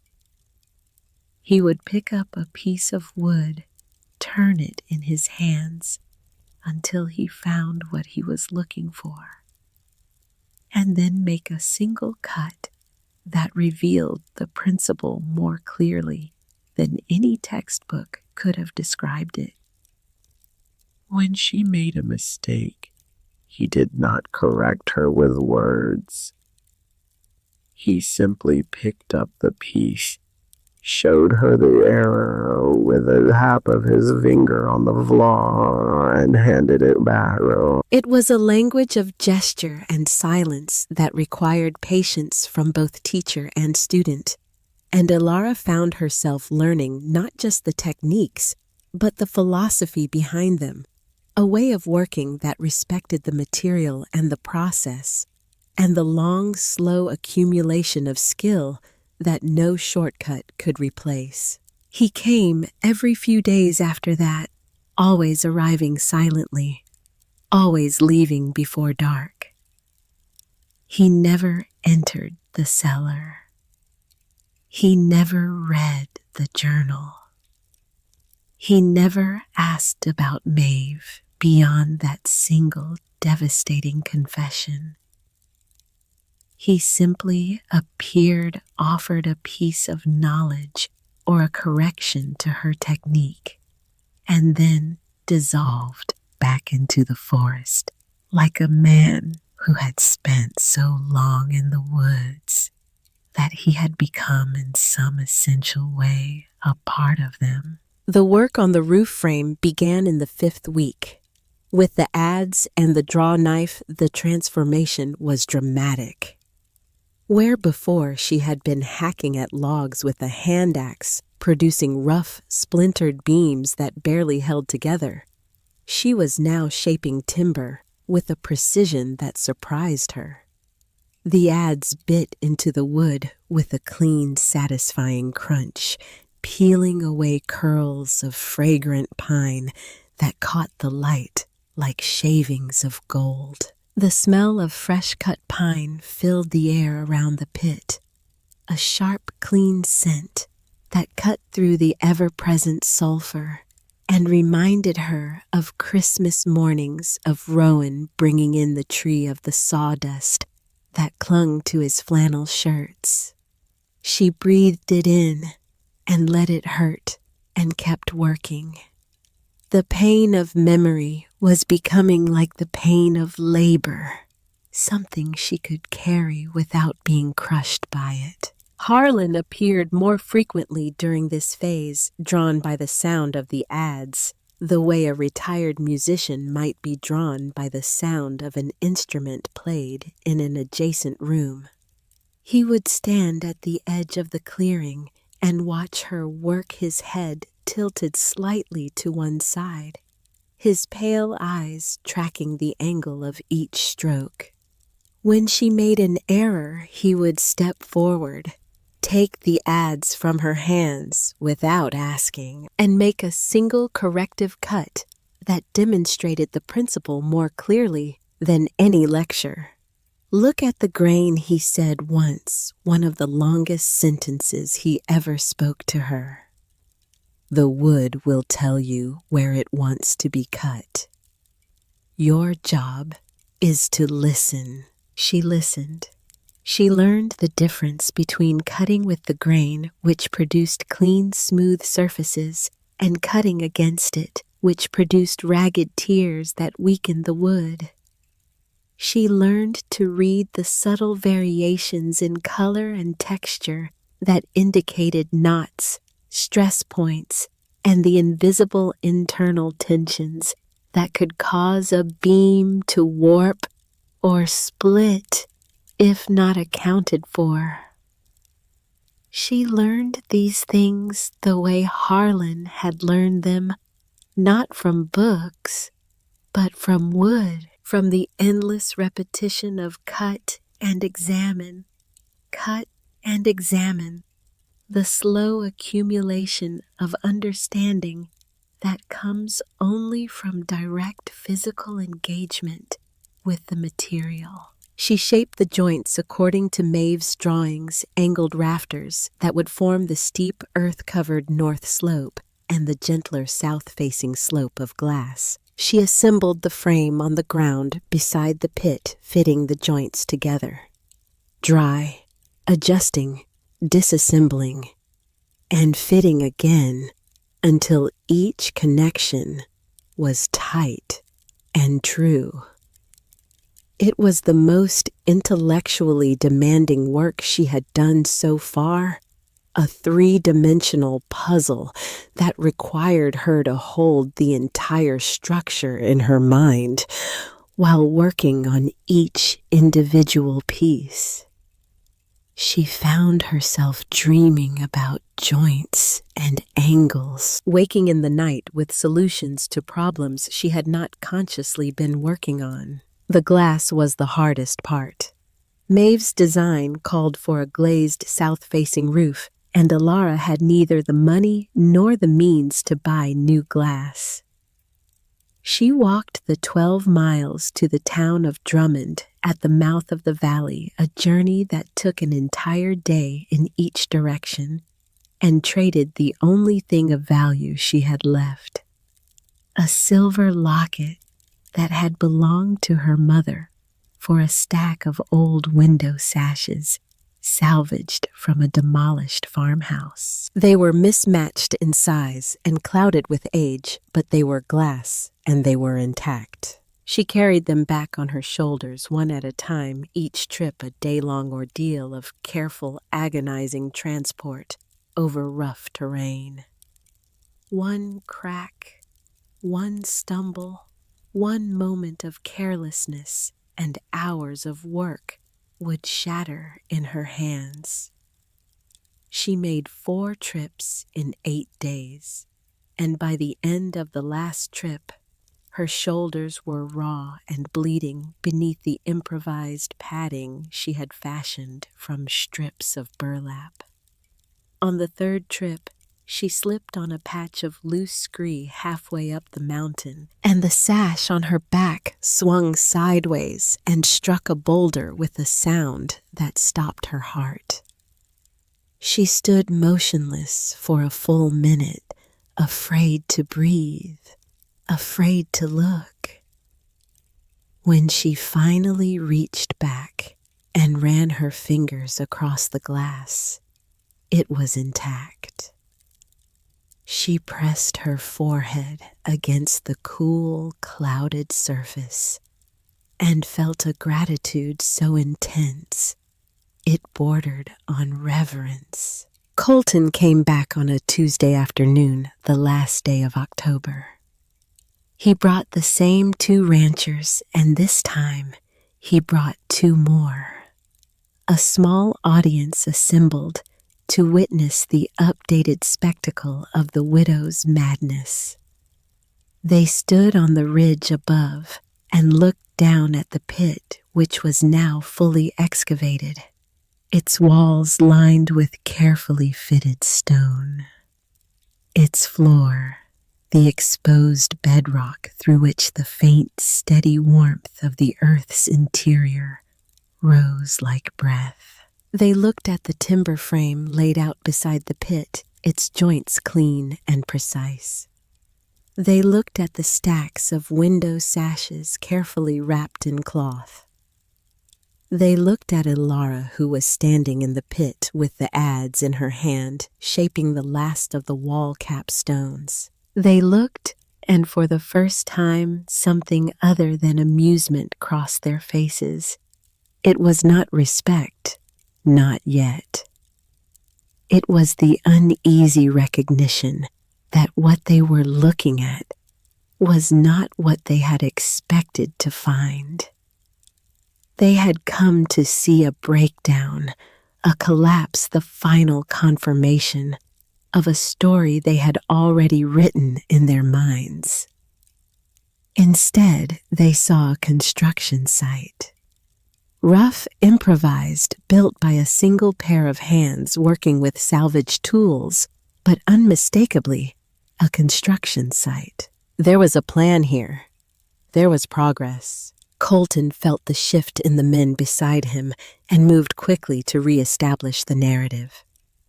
Still at it, he called down.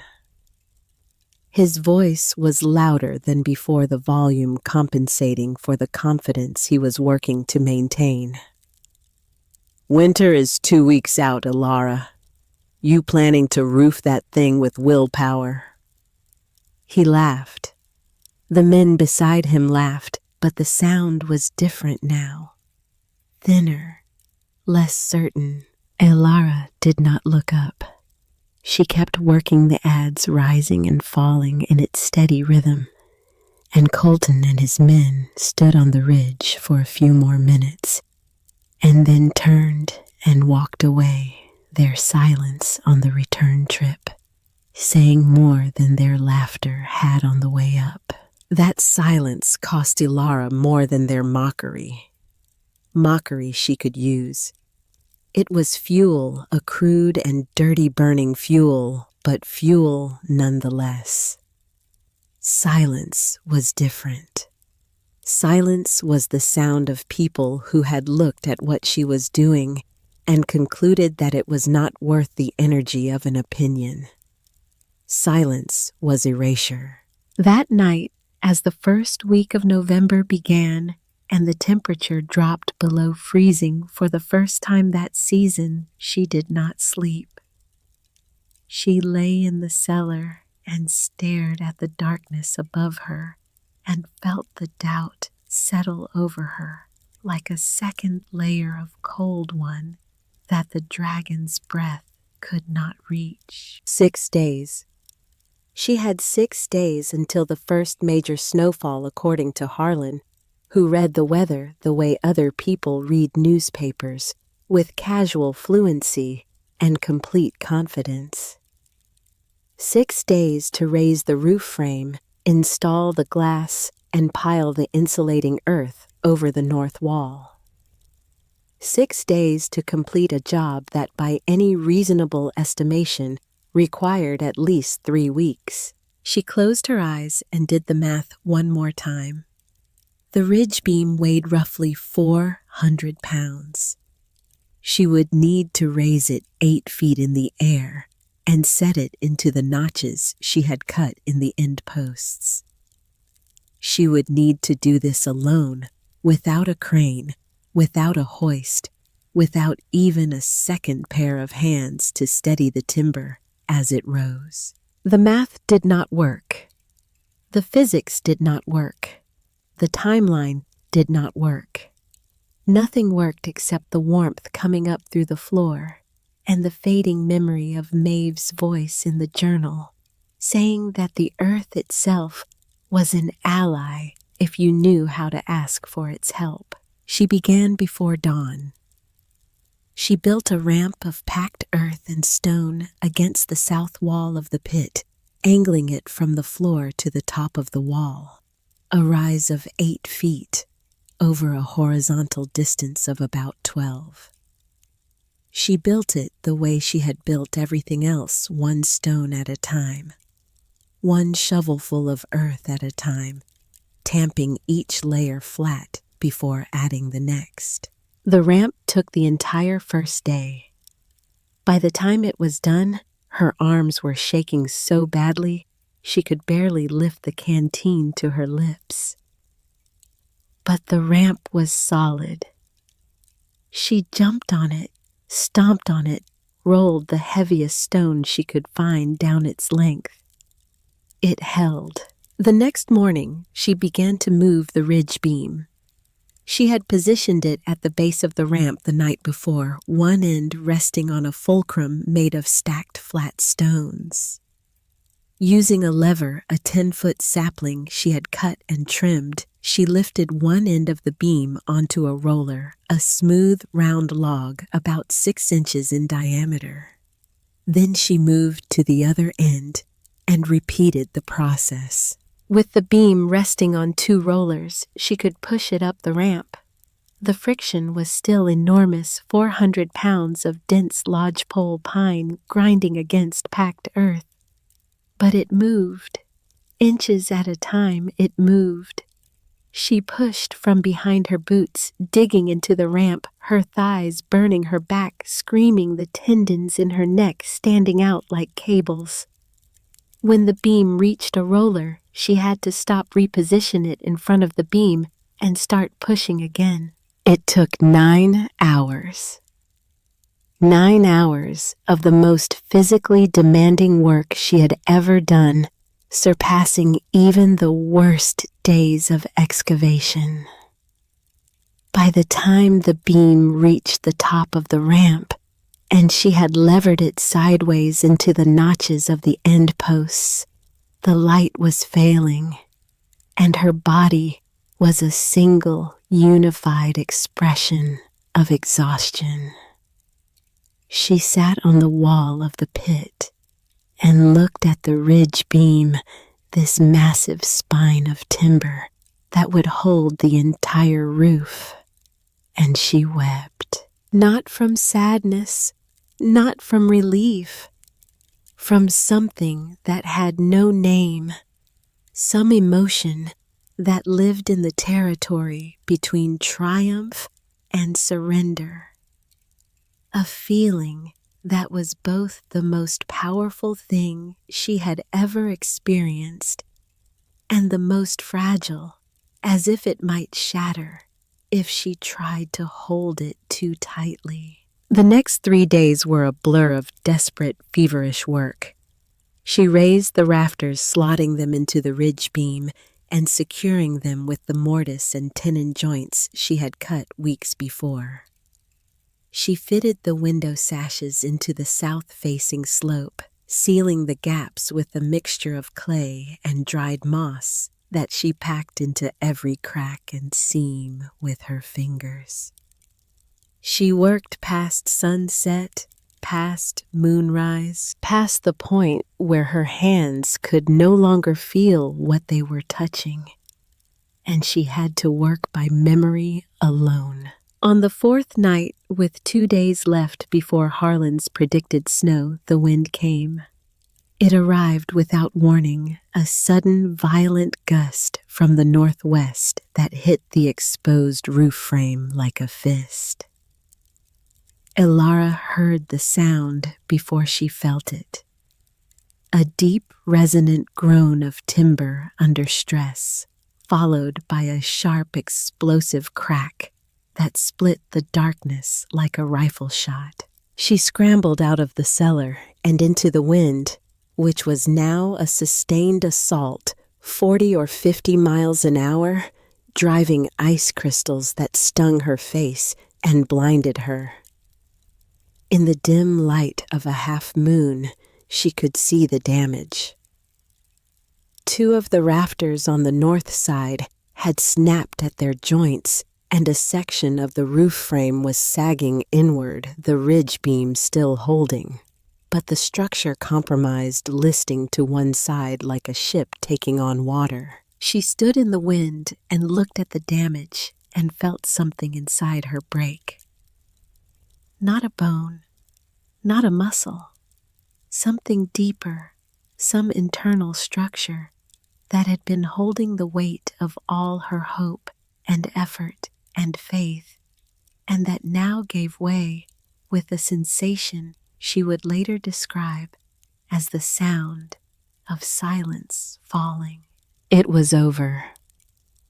The design was too ambitious for the materials she had, too tall, too exposed, too vulnerable to the very winds that made this ridge uninhabitable.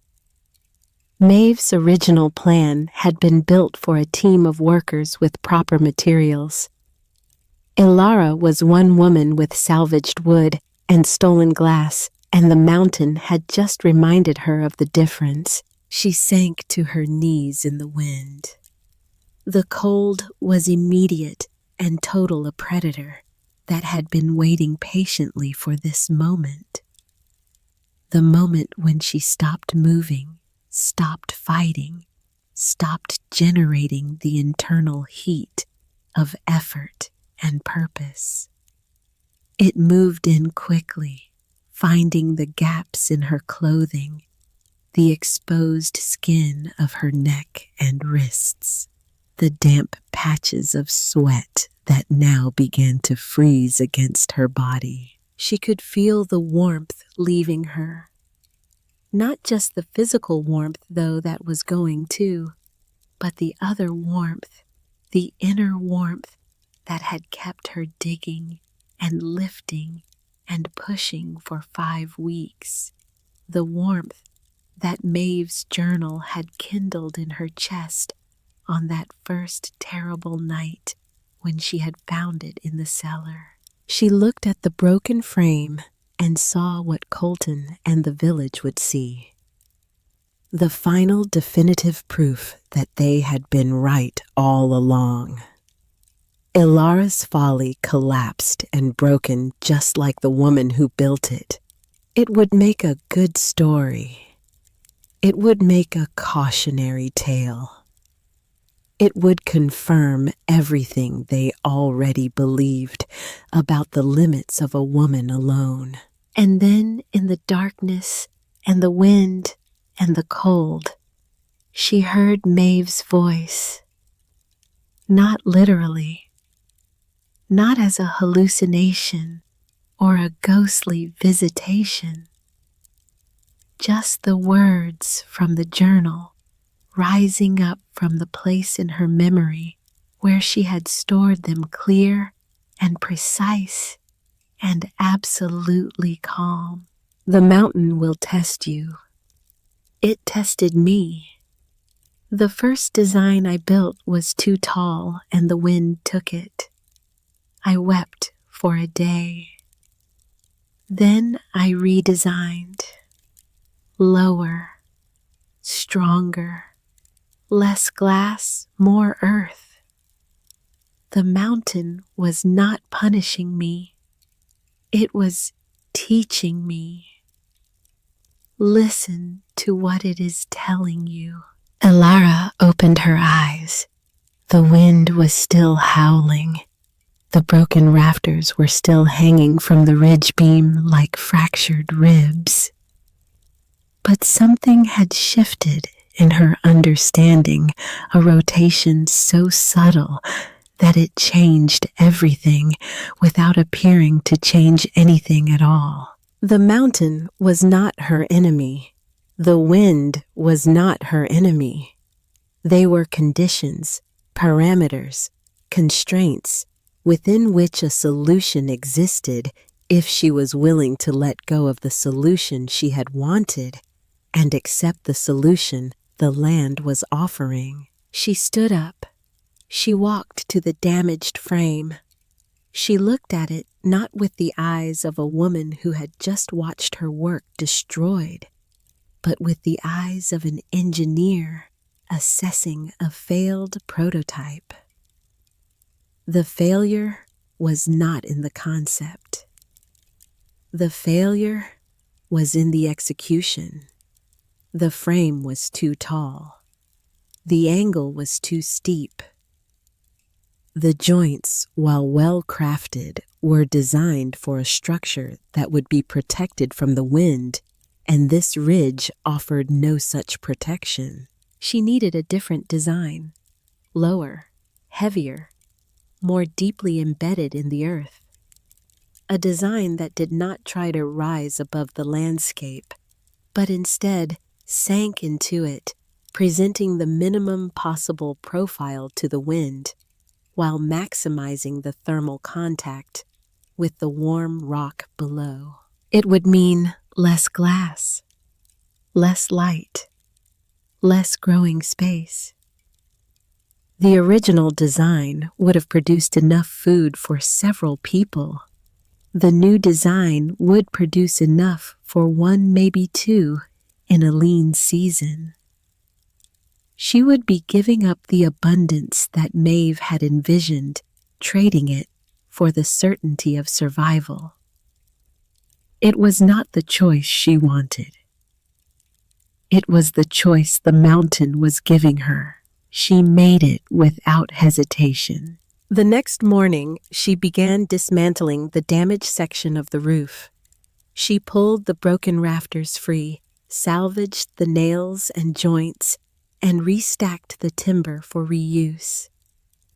Then she did something that required more courage than any physical labor she had yet performed. She took the ridge beam down. 9 hours she had spent raising it.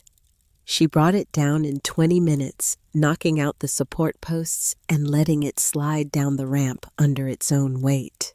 It hit the bottom of the pit with a deep, resonant thud that echoed off the stone walls like a drum beat. She recut the end posts 4 feet shorter. She re-angled the rafters to a shallower pitch. She reduced the south-facing glass slope from its original ambitious expanse to a narrow strip just wide enough to admit the low winter sun, but low enough to shelter behind the earth berm she would pile on the north side. The new design looked less like a greenhouse and more like a bunker, a structure that crouched against the earth rather than rising from it. It was ugly. It was squat. It was not what Maeve had drawn. But when she raised the shortened ridge beam using the same ramp, the same rollers, the same agonizing process, it settled into its new notches with a sound that was different from before. Solid. Final.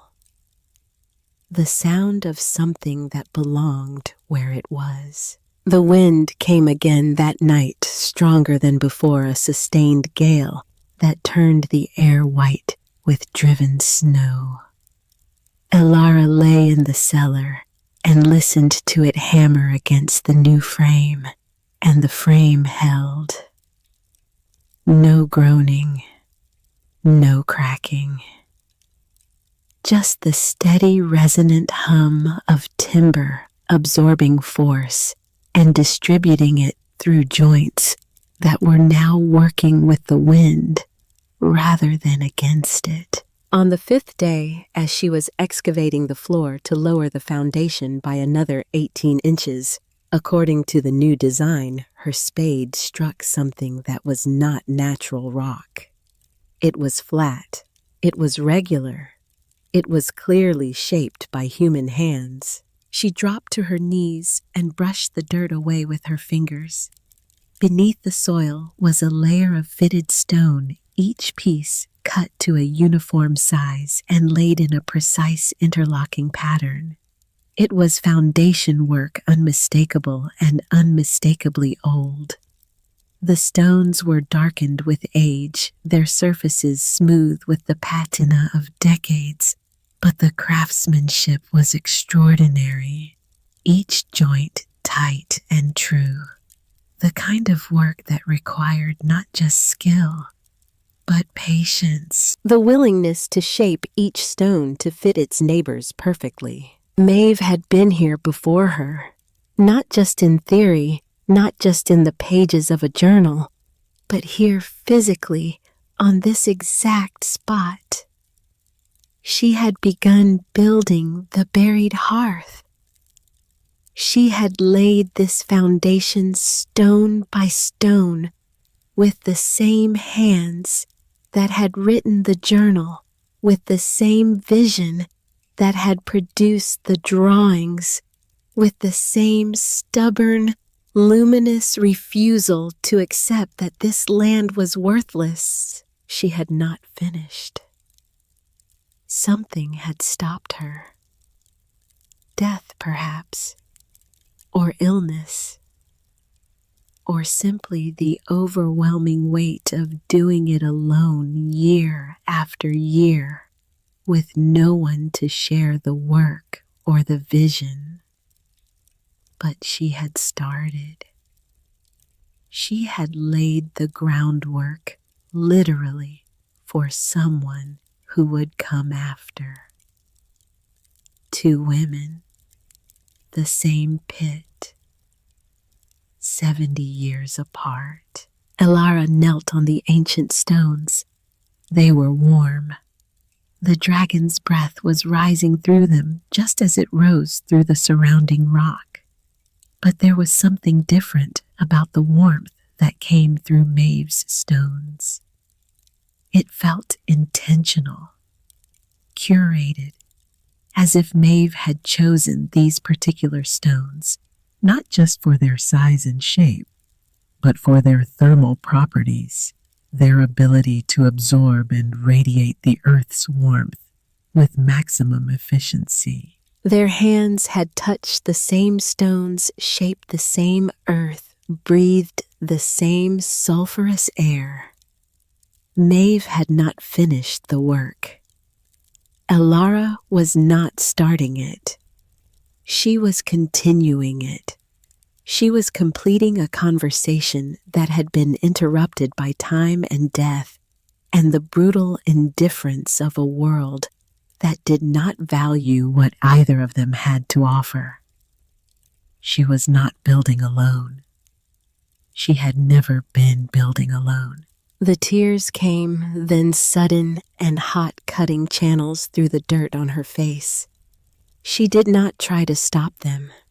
She let them fall onto the stones, onto Maeve's stones, and she felt something move through her that was not grief and not joy, but the strange, fierce, trembling thing that lives in the space between them, the thing that has no name, because it belongs to moments that language has not yet learned to describe. She worked through the night. The snow had begun in earnest now, thick and heavy, the first real snowfall of the season. It fell straight down in the windless dark, piling on the ground, with a soft, relentless patience that was more threatening than any gale.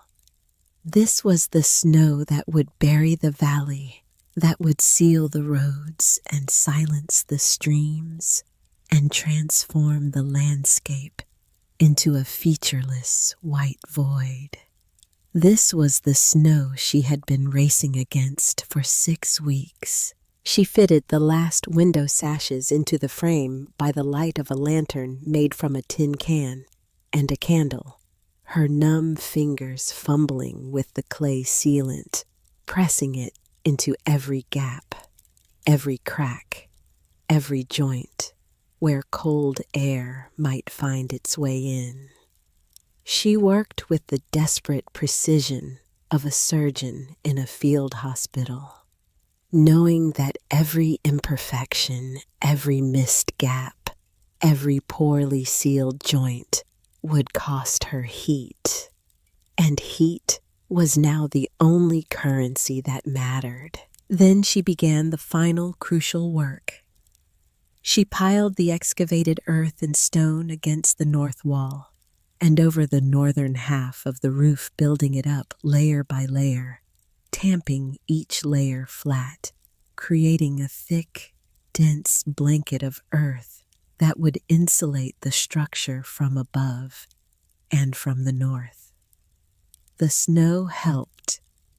Each shovelful of earth was laced with snow that would melt against the warm interior and then refreeze on the outer surface, creating a natural cement that bound the layers together. She worked until there was no more earth to pile, and then she packed snow into the gaps, and then she gathered armfuls of dead pine branches and laid them over the earth berm as a final layer of insulation and windbreak.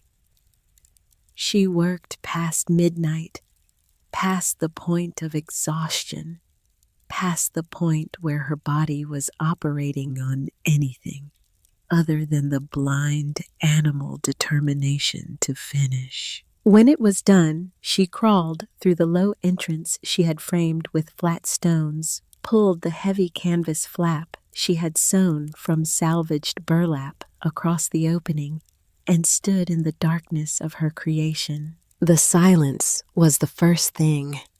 After 6 weeks of constant wind, constant noise, the roaring and howling and whining that had become the soundtrack of her existence. The silence inside the buried hearth was so profound that it felt like a physical substance, something she could reach out and touch. The wind was still there. She could hear it, but it was distant, muffled, a rumor from another world that had nothing to do with the world she was standing in now. The warmth was the second thing. It came up through the floor, through Maeve's ancient stones, and through the bedrock beneath them, a steady, patient, inexhaustible warmth that had been rising from the earth's interior since long before there were human beings to feel it, and would continue rising long after the last human being was gone. It was not the blast of a furnace or the crackle of a fire. It was the warmth of a living planet, offered freely and without condition to anyone who had the wit and the will to accept it. The air inside smelled of damp earth and warm stone, and the faint, now familiar sulfur of the dragon's breath. It was not the smell of a house. It was the smell of the earth itself, ancient and mineral and alive. She sank to the floor. She did not choose to. Her legs simply stopped working. The last reserves of strength finally exhausted the adrenaline and determination that had kept her upright for the past 20 hours, draining away all at once. She lay on the warm stone and felt it press against her back, her shoulders, the backs of her thighs, every point of contact.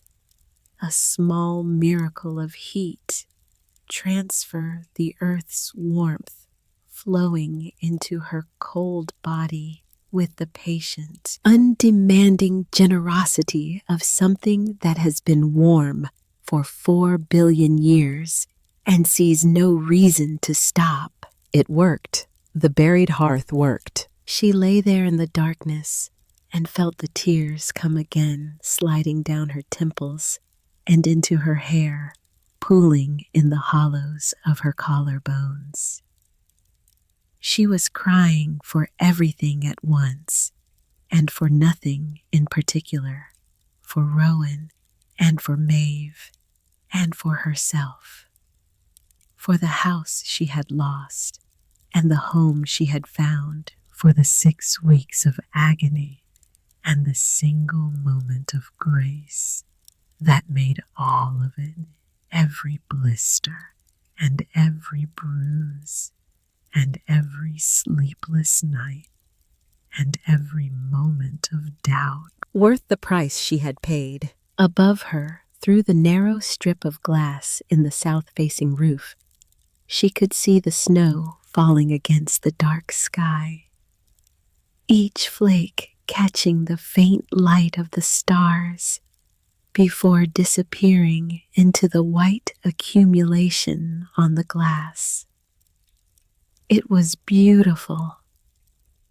It was the most beautiful thing she had ever seen, this curtain of snow falling on the roof of the home she had built with her own 2 bleeding hands over the bones that Maeve had laid down 70 years before. She closed her eyes.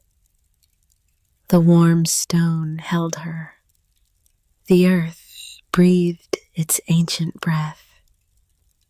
And for the first time since Rowan had died, Elara Vaughn slept without dreaming. The weeks between the first snowfall and the storm that would change everything passed with a strange suspended quality, as if the valley were holding its breath. Elara settled into the rhythms of her underground world. She planted seeds in the warm soil of the buried hearth, kale and chard and carrots, and the cold hardy herbs that Maeve's journal recommended, and watched with something close to disbelief as they germinated and pushed green shoots up through the dark earth within days. The warmth from below and the filtered light from above created conditions that Maeve had predicted, but that Elara had to see to believe. Life in this buried chamber did not merely survive, it flourished. The plants grew with a speed and vigor that seemed almost aggressive, as if they were making up for the decades this soil had waited to fulfill its purpose. She developed routines, morning inspection of the ventilation channels, clearing any ice that had formed in the intake during the night. Watering the beds with snowmelt she collected in a stone basin near the entrance.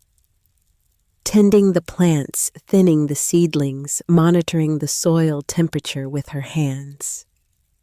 Afternoons she spent reinforcing the structure, packing additional earth against the walls, improving the drainage channels that Maeve's drawings had specified. Evenings, she read the journal, studying pages she had read 100 times before, but finding new details with each reading, the way a piece of music reveals new layers with each listen. She was alone, and she was not lonely. The distinction surprised her. In the village, surrounded by 300 people, she had often felt a loneliness so pervasive she had mistaken it for a feature of the landscape, something in the water or the wind. Here alone on a ridge, with nothing but rock and snow, and the company of a dead woman's words, she felt connected to something vast and sustaining. Something that had nothing to do with the number of human bodies in proximity. She discovered during these quiet weeks the passages in Maeve's journal that dealt not with engineering or botany, but with the nature of solitude itself. Maeve had written about this too, with the same precision she brought to her thermal calculations. Solitude is not the absence of company, she had written in an entry dated winter of an unnamed year. It is the presence of self. For the first time in my life, I am not performing for an audience. I am not arranging my thoughts into shapes that others will find acceptable. I am simply thinking, and the thoughts go where they want to go. And some of them lead to places I have never been. This is what they took from me when they insisted I be a proper wife. Not my freedom, my mind. Elara read this passage so many times that the words began to feel like her own thoughts rising from some deep place inside her. That Maeve's writing had opened like the earth opening above the cellar. She understood now why Maeve had not come back to the village. It was not madness. It was not despair. It was the discovery that the life she had been forced out of was not the life she was meant to live, and that the life she was meant to live could only be found in the place where no one would think to look for it. On the 1st of December, she harvested her first full meal from the buried hearth.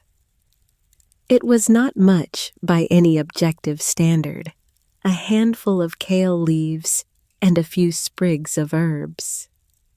But she sat on the warm stone floor and ate it with a solemnity that bordered on ritual. She had planted these seeds in dead-looking soil in a chamber that by all conventional wisdom should not have been able to support life, and they had grown. They had grown because the warmth was real, because Maeve's science was sound, because the earth kept its promises even when people did not. She saved the best leaves and pressed them between the pages of the journal, a small green bookmark that would remain there long after the buried hearth had become something more than a shelter for one woman on a ridge. Harlan came twice during this period, both times bringing small gifts. A spool of copper wire, a jar of rendered bear fat for waterproofing. He did not stay long. He looked at the buried hearth from the outside, nodded once, and left. The nod said everything that needed to be said. The storm they would later call the White Jaw arrived on the 14th of December like something out of a biblical punishment. It did not build gradually the way most winter storms did, gathering strength over days, giving the valley time to prepare. It came all at once, a wall of white, descending from the northern peaks with a speed and ferocity that caught even the most experienced ranchers off guard. One moment, the sky was gray and heavy, but navigable. The next, the world disappeared. The temperature dropped 30 degrees in 4 hours. By nightfall of the first day, it had reached 20 below zero. By the third day, it had fallen past 30 below. By the fifth day, the thermometers on the porches of Harrow's Bend had bottomed out at their lowest markings and could no longer measure what was happening. The old-timers, the men and women who had survived the hard winter of 1989 and the ice storm of 1996, stood at their windows and watched the snow come down with a horizontal velocity that made it look less like precipitation and more like artillery. And they said to each other in voices they tried to keep steady that they had never seen anything like this. The wind was the worst of it. It came from the north-northwest in sustained gusts that the Forest Service station in Drummond, before it lost power on the second day, clocked at 73 miles per hour. It did not blow the snow so much as weaponize it, driving the ice crystals horizontally through every crack in every wall, every gap in every door frame, every imperfection in every structure that the people of Harrow's Bend had built and maintained and trusted to protect them. The power went first. The lines came down on the second night, brought low by the weight of ice and the relentless lateral force of the wind. The valley went dark, and with the darkness came a silence from the electrical infrastructure that was more alarming than any noise. No hum of transformers, no flicker of porch lights, no reassuring glow of the gas station sign on Main Street. Just darkness and wind and the relentless suffocating white. Then the roads closed. Not officially, there was no one left with authority or means to make it official. They simply became impassable, buried under drifts that grew to 8 feet, then 10, then 12. The county plows, which were based in Drummond 20 miles to the south, could not reach the valley. The valley could not reach the county. Cell towers, their batteries drained, and their dishes crusted with ice, went silent one by one. Harrow's Bend was alone. The first 3 days had the quality of an adventure. People broke out their candles and their kerosene lamps and their propane heaters and settled in with a kind of grim pioneer satisfaction. This was Montana. They were tough people. They had wood stoves and root cellars and enough canned goods to last a month. They could handle a storm. By the 5th day, the adventure was over. The wood stoves, which had seemed so reliable, were consuming fuel at a rate that no one had anticipated. The sustained cold, far deeper than any normal winter, meant the fires had to burn hotter and longer just to keep the interior temperature above freezing. Wood piles that had been calculated to last until March were being revised to February, then January. Then the tentative, terrifying question of whether they would last until Christmas. The food was the second crisis. Root cellars, which in a normal winter maintained a steady temperature above freezing, had been overwhelmed by the depth and duration of the cold. Potatoes froze solid. Canned goods stored on shelves near exterior walls burst as their contents expanded into ice. Jars of preserved vegetables cracked. Bags of flour hardened into bricks. The stored food that was supposed to be the backbone of winter survival was being destroyed by the very conditions it was meant to survive. The livestock suffered worst. The cattle in their barns, the chickens in their coops, the horses in their stalls, all were dying. Not quickly, not dramatically, but steadily, one by one, as the cold found its way through wooden walls and frozen hay, and the diminishing body heat of animals that were burning more calories staying warm than they could replace by eating. The sound of a cow lowing in distress at 3 a.m, a sound that every rancher in the valley knew and dreaded, became the soundtrack of the storm. And beneath all of it, beneath the cold and the darkness and the dwindling supplies, was the thing that no one spoke about, but everyone felt. Fear. Real fear. The kind that lives not in the mind, but in the body. A constant low-grade chemical alarm that tightened the chest and shortened the breath and made the hands shake in a way that had nothing to do with the temperature.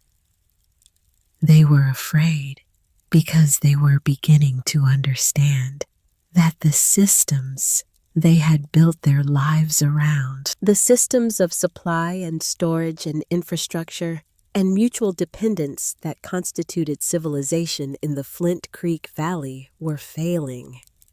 Not bending, failing. The community began to fracture. Neighbors who had borrowed tools and shared meals for decades began to lock their doors.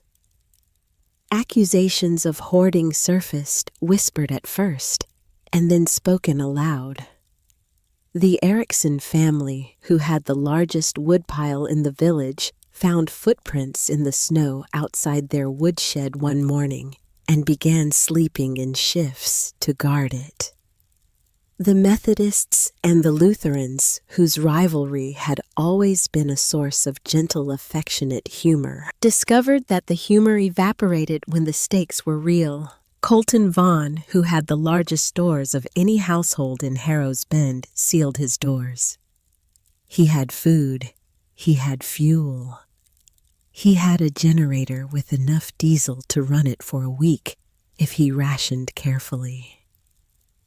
He had everything a man could need to survive the storm in relative comfort, and he shared none of it. This was not cruelty exactly.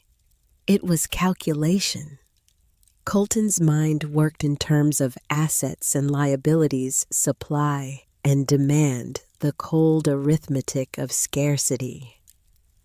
If he opened his stores to the village, his surplus would become their baseline, and when that baseline was consumed, he would be no better off than anyone else. Generosity in his framework was simply a form of inefficiency, a leak in the system that a prudent man sealed before it could drain his reserves. But there was a flaw in his calculation that he did not see until the 8th day of the storm, when the temperature hit 40 below and stayed there. At 40 below, his generator seized. The diesel in the tank had gelled, turning from a liquid into a waxy sludge that the engine could not process. His stored food, packed in the unheated pantry, began to freeze. His wood stove, which he had kept at a conservative burn to extend his supply, could not generate enough heat to overcome the insane thermal gradient between his living room and the outside air. The temperature inside his house dropped below 50, then below 40, then into the mid-30s, a temperature at which a man could survive, but not comfortably, not safely, not for long. Colton Vaughn, chairman of the Harrow's Bend Community Council, owner of the largest property in the valley, holder of the water rights and the grazing allotments and the unwritten authority that came with wealth in a small community, sat in his freezing house and discovered a truth that his entire life had been structured to avoid. Money was worthless. Stockpiles were worthless. Authority was worthless. The only thing that had value in a world reduced to its fundamentals was warmth, and warmth was the one thing he could not buy, could not hoard, could not control. The mocking certainty he had displayed on the ridge above the pit, the easy, confident cruelty with which he had coined the phrase, Ilara's folly, had evaporated. In its place was something he had never felt before, a sensation so unfamiliar that it took him several days to identify it. Helplessness. He was helpless. The word tasted like rust in his mouth. 3 miles to the north and 800 feet above, Ilara Vaughn was eating a salad. It was not a grand salad. It was kale, mostly the dark crinkled leaves that had sprouted from the seeds she had planted in the warm soil of the buried hearth 2 weeks ago, and that had grown with an almost alarming speed in the constant warmth and diffuse light of her underground sanctuary. She had added a few leaves of chard, their stems of vivid ruby red that seemed almost obscene in the monochrome world of winter, and some tiny carrot greens, more garnish than substance, but carrying a bright, peppery flavor that exploded on her tongue. She sat on the warm stone floor and ate slowly, deliberately, tasting each leaf as if it were a sacrament. Above her, through the narrow strip of glass in the south-facing roof, she could see nothing but white.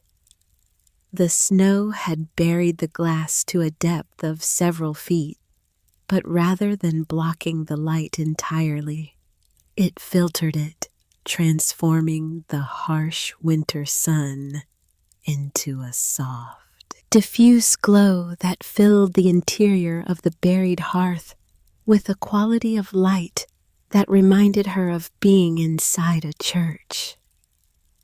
It was serene. It was almost holy. The temperature inside held steady at what she estimated was around 55 degrees. Not warm by the standards of a heated house, but so far above the killing cold outside that the difference was almost impossible to comprehend. She could walk barefoot on the stone floor. She could sleep without shivering.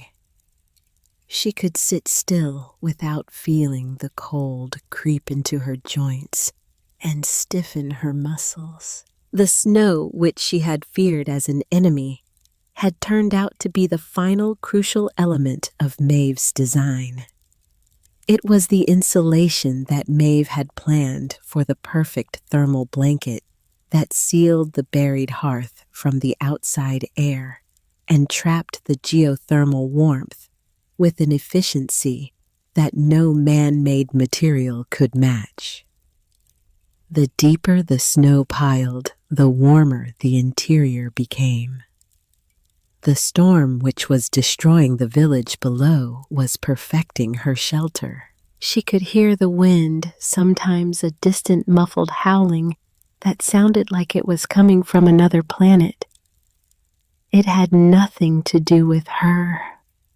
It was a problem being experienced by a world she was no longer part of, a world of conventional houses and conventional heating and conventional wisdom that had failed spectacularly and completely in the face of an unconventional winter. Her solitude, which had been a punishment, and then a choice, and then a discipline, had become something else entirely.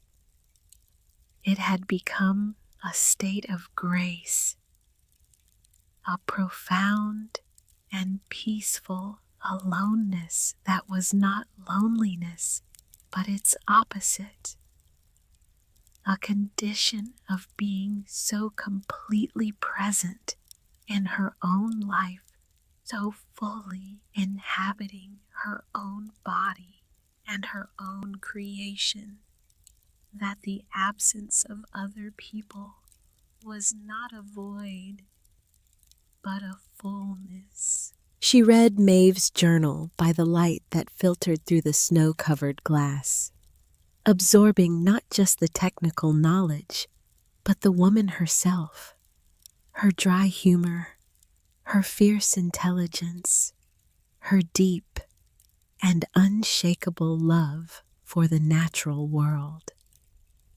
She felt for the first time in her life that she was in the company of someone who understood her completely, someone who had walked the same path and fought the same fights and arrived at the same place. The fact that this someone had been dead for 70 years did not diminish the connection. If anything, it deepened it. On the 10th day of the storm, the silence was broken. It began as a scratching sound at the canvas flap that covered the entrance, a sound so faint that she initially mistook it for a branch scraping against the stone. But it persisted, and it had a rhythm that was not natural. It was deliberate. It was human. She pulled the flap aside, and a cascade of snow fell inward, followed by a shape that was so thoroughly encrusted with ice and frozen clothing that it barely registered as a person. It collapsed onto the floor of the buried hearth, and the warmth of the stone seemed to reach up and grab it, pulling the cold out of it, the way a poultice draws poison from a wound. It was Harlan Crewe. His face was a mask of frostbite, the skin on his cheeks and nose white and waxy, his lips cracked and bleeding. His beard was a solid block of ice, his hands inside gloves that were stiff as boards were the grayish-blue color that precedes the loss of fingers. He had been outside in the storm for 2 days. He had fought his way 3 miles through chest-deep snow and 70-mile-an-hour winds in temperatures that would kill an exposed man in less than an hour to reach her. He had done it not because he feared for his own life, though his life was clearly in danger, but because he had information that he believed she needed to have. He lay on the warm floor for a long time, his breathing ragged and shallow, his body shaking with the deep, uncontrollable tremors of severe hypothermia. Laura covered him with the blankets she had woven from scavenged wool, heated stones, in the warmest part of the floor, and placed them around his core. She made a broth from dried herbs and ale, thin and bitter, but hot, and held the cup to his lips. When he could speak, his first words were not about himself. They were about the village. 3 children, he said, his voice a ruined whisper that she had to lean close to hear. The Calloway kids, hypothermia. Wren is burning his furniture to keep them warm. He looked at her with his glacier blue eyes, and she saw in them not desperation, but a calm, clear assessment of the situation. It is bad, Ilara. The whole valley. It is all coming apart. He looked around the interior of the buried hearth, at the green plants growing in their beds, at the warm stone floor, at the soft, diffuse light. He reached out and touched a kale leaf with fingers that were just beginning to regain their color. "Maeve's gift," he whispered. He said it like a prayer, or like a confirmation of something he had believed for 70 years but never been able to prove. She fed him. She warmed him. She did not ask him to go back out into the storm. She simply cared for him with the quiet, competent efficiency of a woman who had spent 6 weeks learning how to keep things alive in hostile conditions. He slept for nearly 20 hours, and when he woke, the color had returned to his face, and his hands had regained their feeling, though 2 fingers on his left hand would later turn black and require amputation. They did not discuss what to do. There was nothing to discuss. The information Harlan had brought changed nothing about the physics of the situation. She could not go to the village. No one could travel in this storm. The children were 3 miles away, and 3 miles in these conditions might as well have been 300. But the storm could not last forever. And when it ended, she would be ready. On the 12th day, the wind stopped. Not tapered, not diminished. Stopped.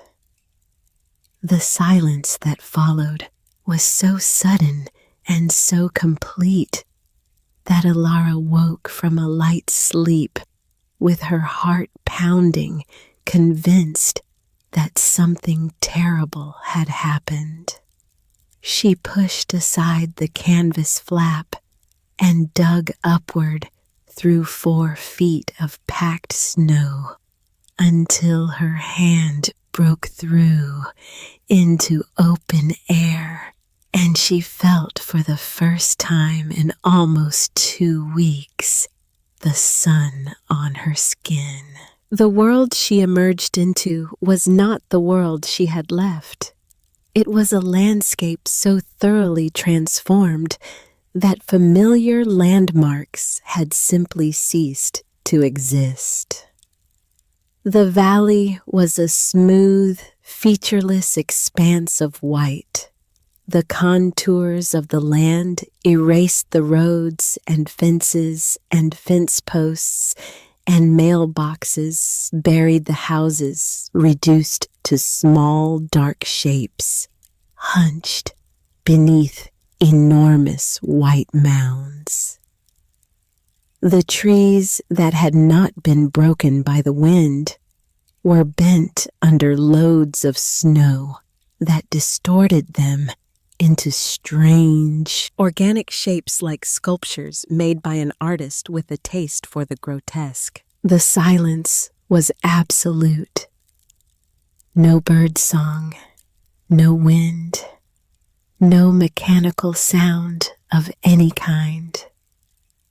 Just the vast, ringing silence of a world that had been scoured clean and was now waiting with the patient indifference of geology to see what would happen next. She began to dig a path. Harlan, his damaged hands wrapped in cloth, worked beside her with his feet and his elbows pushing snow aside, with the dogged persistence of a man who had been waiting 70 years to be useful in exactly this way. They worked for 3 hours before they cleared enough of the entrance to allow passage, and then they stood at the edge of the ridge and looked down at the valley below and understood the full scope of what had happened. Smoke was rising from some of the houses, thin and tentative, the fires inside clearly starving for fuel. Other houses had no smoke at all, and these were the ones that frightened Alara the most because no smoke meant no fire, and no fire in this cold meant no life. They came that afternoon. She saw them from a long way off, a ragged column of dark figures moving across the white expanse of the valley floor, following the path that Harlan's tracks had made on his journey up 10 days before. A path now partially filled with new snow, but still visible as a shallow depression in the otherwise unmarked surface. They moved slowly, painfully, with the shuffling, head-down gait of people who have been cold for so long that walking has become an act of conscious will rather than an automatic function. There were 9 of them. Colton was at the front, not because he was leading, but because he had the longest legs and the most desperate motivation. Behind him came Wren Calloway, carrying his youngest child, a girl of 4, wrapped in so many layers of clothing that she looked like a bundle of laundry with a face. His 2 older children, boys of 7 and 9, walked on either side of him holding his coat. Behind them came 4 others, 3 women, and an elderly man, their faces so ravaged by cold and exhaustion that Ilara could not immediately identify them. They stopped at the entrance to the buried hearth and stared. Through the opening, they could see the impossible. Green. Living green, the color of summer, the color of growth and health and life, glowing in the warm, diffuse light of the underground chamber. They could feel the warmth emanating from the entrance, a gentle, steady exhalation of heated air that touched their frozen faces like a hand. They had come expecting to find a corpse. They had come expecting to find the frozen, tragic confirmation of the story they had been telling themselves since October, the story of a mad widow who had dug her own grave on a worthless piece of rock.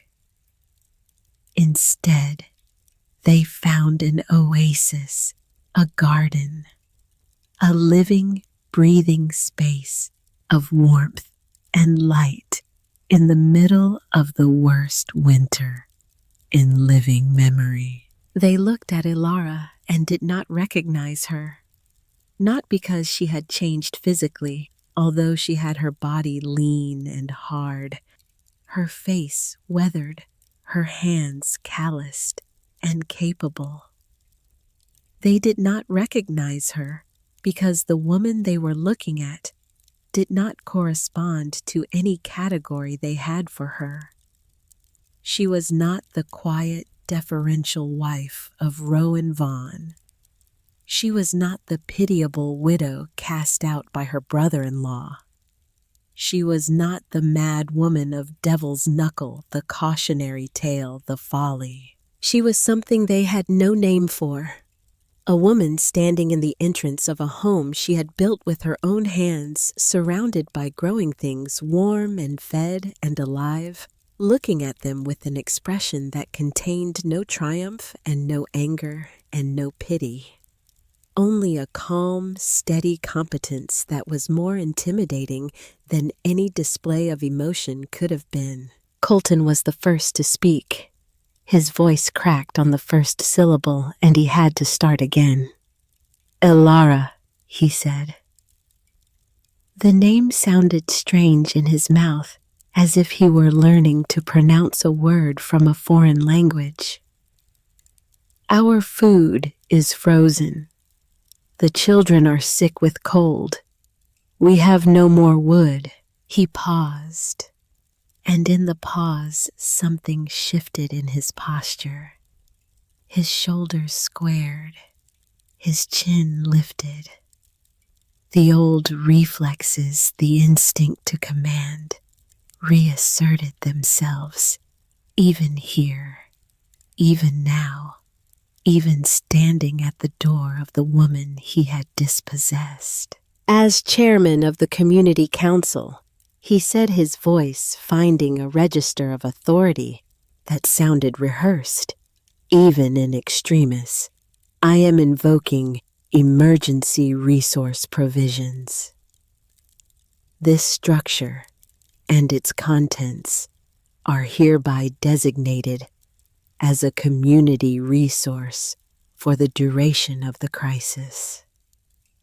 He was not asking. He was requisitioning.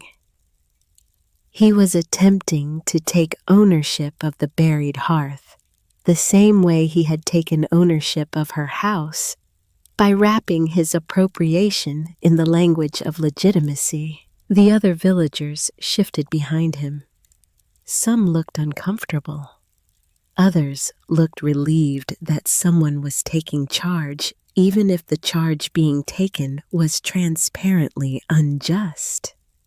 Wren Calloway stood very still, his daughter's face pressed against his shoulder, and said nothing. Elara looked at Colton for a long moment. She looked at the man who had counted out her money bill by bill, the man who had stood on the ridge and laughed at her folly, the man who was now standing at the door of the home she had built with her own bleeding hands in the cold and the wind and the dark over the bones that Maeve had laid down 70 years before, and who was trying to take it from her with words the way he had taken her house with a forged signature. She felt the anger rise in her chest, hot and clean and utterly justified. She had earned this place. Every stone in the walls, every joint in the frame, every callus on her hands was a receipt proof of purchase paid in blood and sweat and sleepless nights, and the kind of pain that no amount of money could buy because it could only be earned. But then she looked past Colton at the children. The Calloway girl was asleep in her father's arms, her face a dangerous shade of blue-white. The two boys were not crying, which was worse. Children who have been cold long enough stop crying. They stop everything. They go quiet and still conserving the last of their energy for the business of keeping their hearts beating. She looked at the other faces, the women and the old man, their eyes hollow with exhaustion and fear, their bodies shaking with a cold so deep that it had become indistinguishable from illness. She saw not the people who had watched from behind their curtains as she walked out of town with a canvas bag and a leather pouch. She saw not the people who had whispered about grief and madness and folly. She saw human beings in the process of dying, and the fact that some of them had been complicit in her suffering did not change the fact that they were dying. She thought of Maeve. She thought of the journal entry she had read 100 times, the one where Maeve wrote about the purpose of the buried hearth, not as a shelter for one, but as a proof of concept for many. Maeve had not built for herself.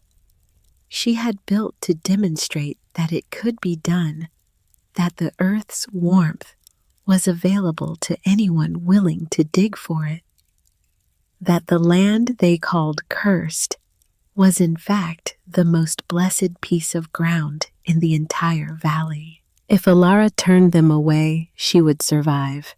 She would survive the winter alone, warm and fed, and in the spring she would emerge into a valley of graves and frozen houses and the terrible echoing silence of a community that had ceased to exist. She would have won. she would have proven every point worth proving, and she would spend the rest of her life in a sanctuary that had become a monument to her own righteous isolation. If she let them in, she would share everything she had built. The food that was barely enough for one would have to feed 10. The warmth that was designed for solitude would be diluted by the cold bodies and wet clothes and sheer thermal mass of 9 additional human beings. She would be giving up the peace and the privacy and the hard-won self-sufficiency that had been the only rewards for 6 weeks of the most difficult work of her life. It was not a difficult decision.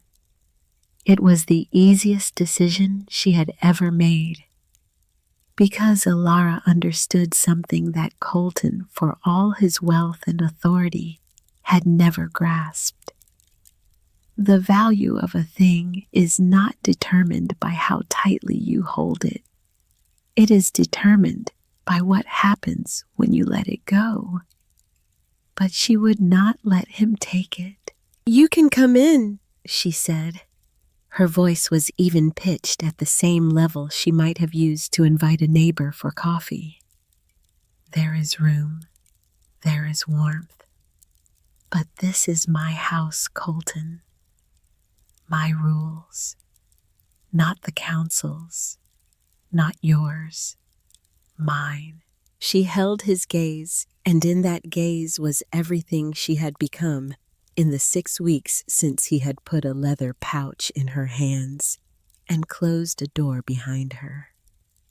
She was not the woman he had evicted. She was not the woman he had pitied or mocked or dismissed. She was the woman who had dug 8 feet into frozen rock with a broken spade. The woman who had raised a 400-pound beam alone. The woman who had torn down her own roof and redesigned it in a single night because the mountain told her to. She was the keeper of the buried hearth, and this was her ground. Colton opened his mouth. For a moment, the old reflex flickered in his eyes, the instinct to argue, to assert, to claim. But then he looked at the green garden behind her, at the warm light, at the woman who had built it all with nothing, and the reflex died. He closed his mouth. He nodded once. She stepped aside and let them pass, one by one, into the buried hearth, watching their faces as the warmth reached them. Watching the transformation that heat performs on a cold body. The way the shoulders drop and the jaw unclenches, and the eyes, which have been narrowed against the cold for so long, they have forgotten any other position, slowly, slowly open. The Calloway girl woke up. She looked around the green, warm, softly lit space and said in the clear, carrying voice of a child who has not yet learned to modulate her wonder, "Daddy, is this heaven?" Wren Calloway, a man who had not cried since his own father's funeral 15 years ago, sat down on the warm stone floor with his daughter in his arms and wept. Elara moved among them. She handed out blankets. She prepared a soup from her harvested vegetables, kale and chard, and the tiny carrots that she had been growing in the warm soil. A thin broth that would not have impressed anyone in ordinary circumstances, but that to people who had been eating frozen canned goods and stale crackers for 12 days tasted like a revelation. The hot liquid moved through their bodies like a drug, spreading warmth from the center, outward, loosening the deep, systemic cold that had settled into their bones. They ate in silence. Not the comfortable silence of people at ease, but the stunned, humbled silence of people who are in the process of revising their understanding of the world and their place in it. They looked at the stone walls, at the growing beds, at the warm floor, at the narrow strip of glass through which the winter sun cast a pale but steady light. They looked at these things, and they understood with a clarity that no explanation could have provided, that what they were sitting inside was not a folly, it was a masterpiece.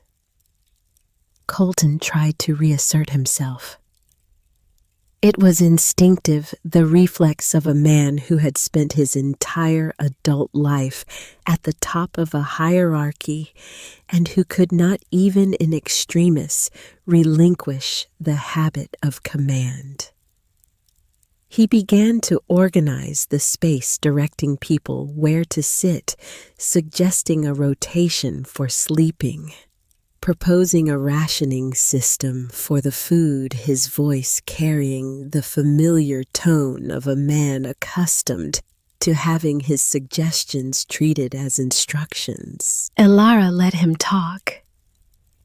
She let him fill the space with his words, which were the words of a man trying to rebuild his authority from the wreckage of its foundations. She did not contradict him. She did not challenge him. She simply continued doing what she had been doing, tending the plants, managing the ventilation, feeding the people who needed feeding. And the contrast between his words and her actions was so stark that it did not need to be pointed out. Harlan Crew, who had been sitting quietly in the corner, his damaged hands wrapped in fresh cloth, stood up.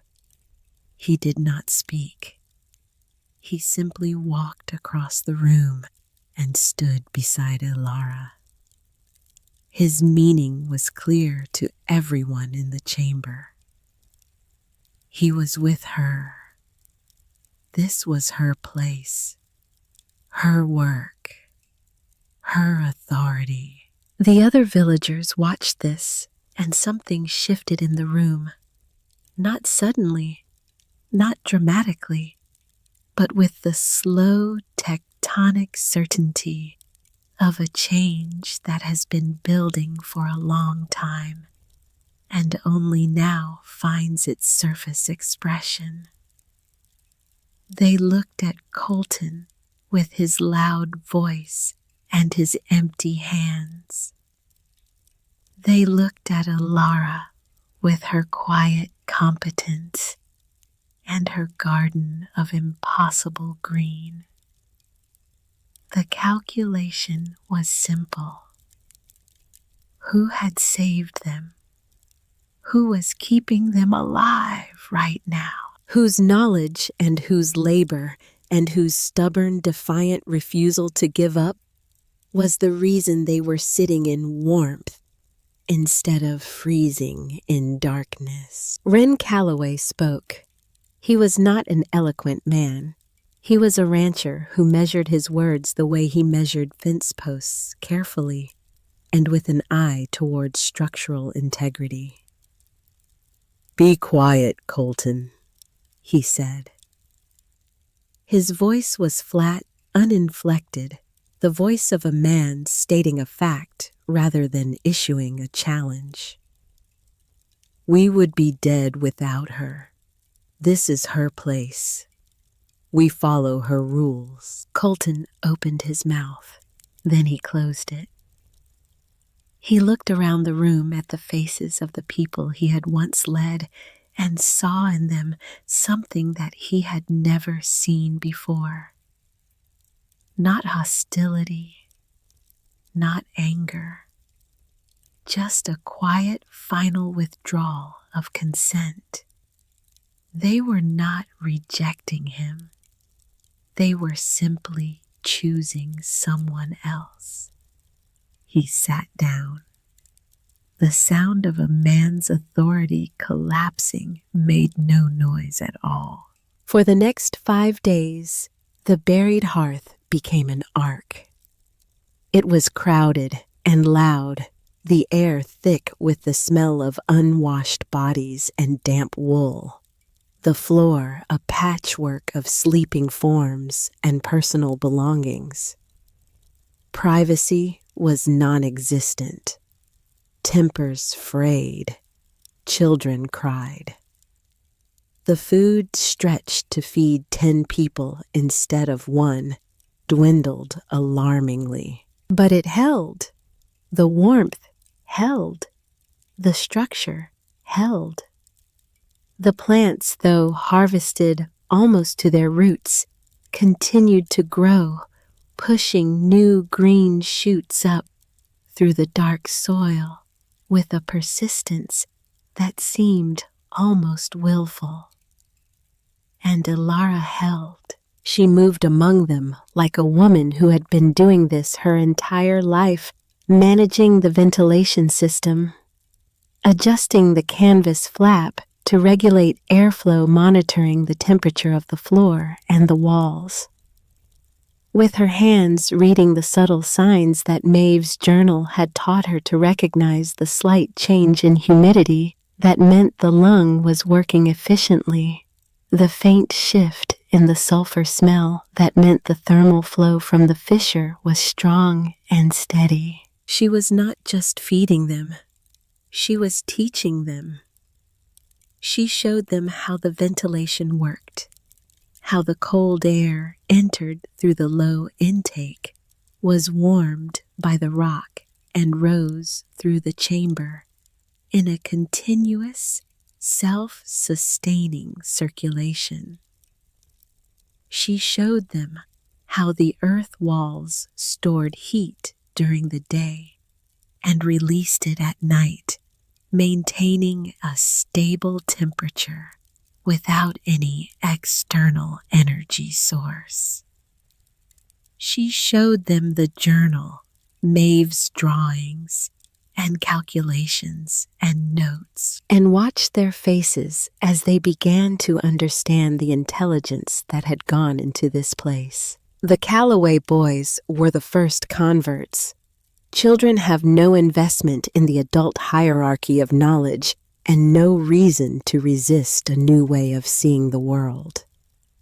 Within 2 days, they were following Ilara around the chamber, asking questions with the relentless curiosity of young minds that have been given something genuinely interesting to think about. How does the air know which way to go? Why is the floor warm but the ceiling is cold?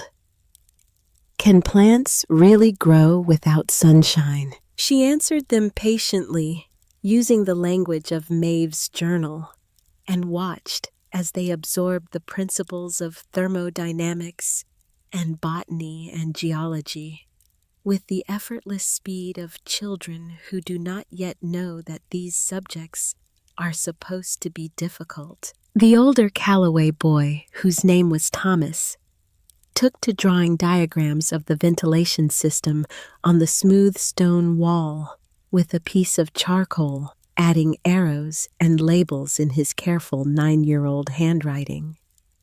Ilara looked at his drawings one evening and felt a jolt of recognition so strong it made her breath catch. The arrows, the labels, the careful attention to the flow of air and heat. She had seen this before.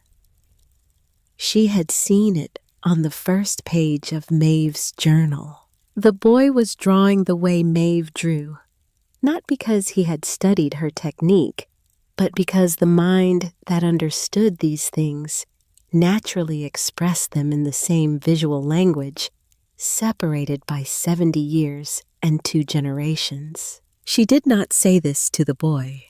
She simply told him his diagram was accurate and asked if he wanted to learn how the drainage channels worked. Colton watched and listened.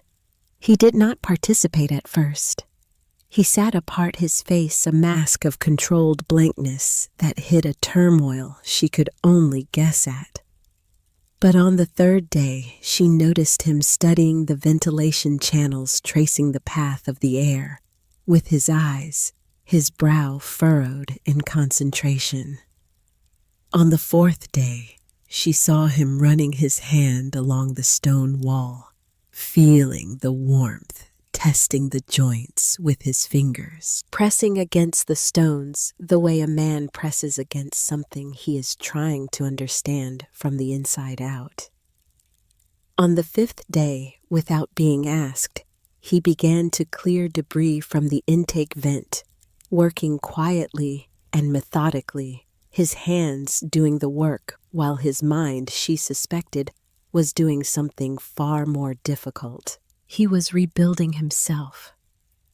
Not his authority, not his reputation, not the elaborate structure of power and status that had defined him for 20 years.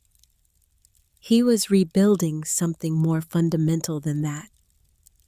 He was rebuilding his understanding of what had value in the world. It was not a dramatic transformation. There was no tearful confession, no eloquent apology, no single moment of redemption that would have satisfied the demands of a simpler story. It was slower and quieter and more honest than that. It was a man learning to use his hands instead of his voice, learning to follow instead of lead, learning that the warmth of the earth cared nothing for the hierarchy of men, that it rose through the rock and into the chamber with the same steady, democratic generosity regardless of who was sitting on the floor above. One evening, near the end of their time together in the buried hearth, Colton approached Elara.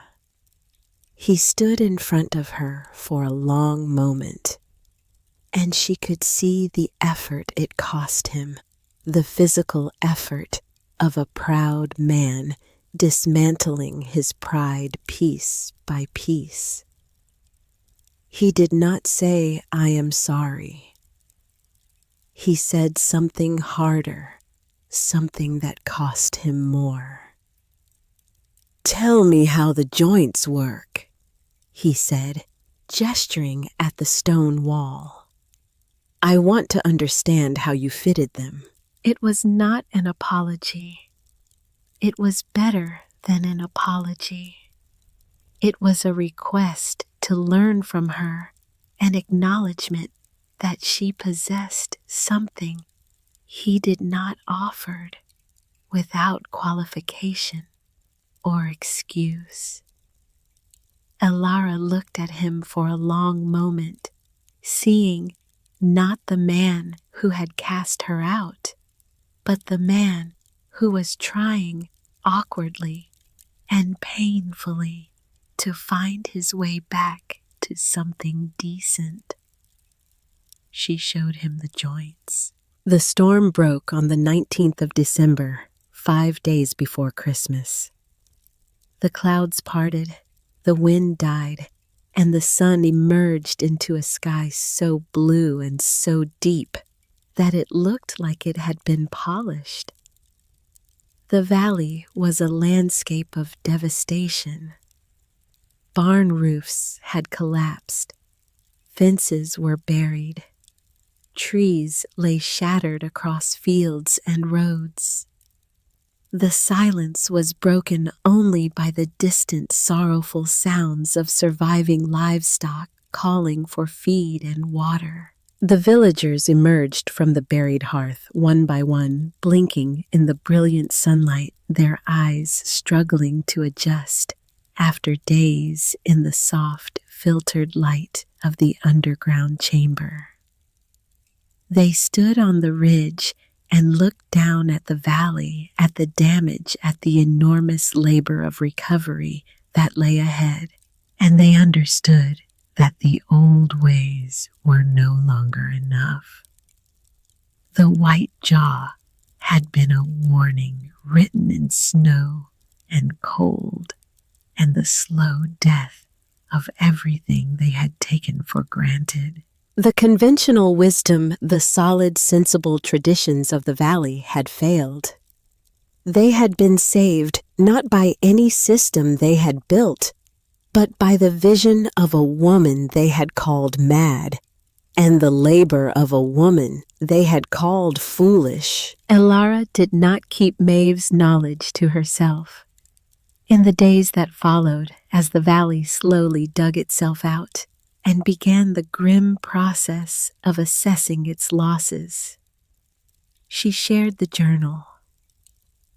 She gathered the villagers in the cleared space outside the buried hearth and opened it to the geological map, the page she had not been able to read clearly until the storm broke and the winter sun came streaming down through the cold, pure air. She showed them what Maeve had documented, not just the single fissure beneath Devil's Knuckle, but the network of thermal fractures that ran along the entire northern slope of the valley.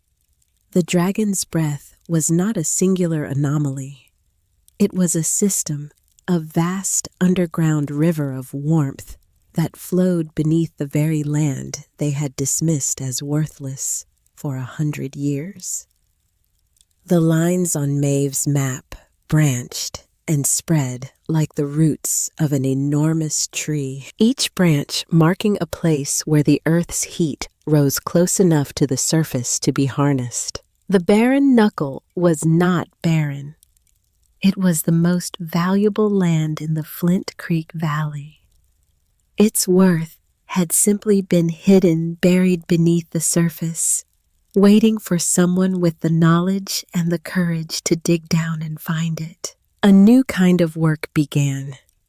Not the frantic, competitive labor of individual survival, but a slow, cooperative effort guided by shared knowledge and common purpose.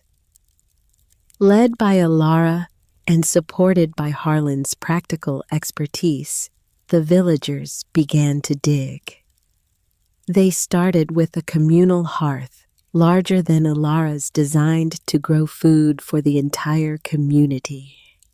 Men who had stood on the ridge and laughed at her folly now came to her with their hats in their hands, asking how deep to dig, how to orient the glass, how to build the lung.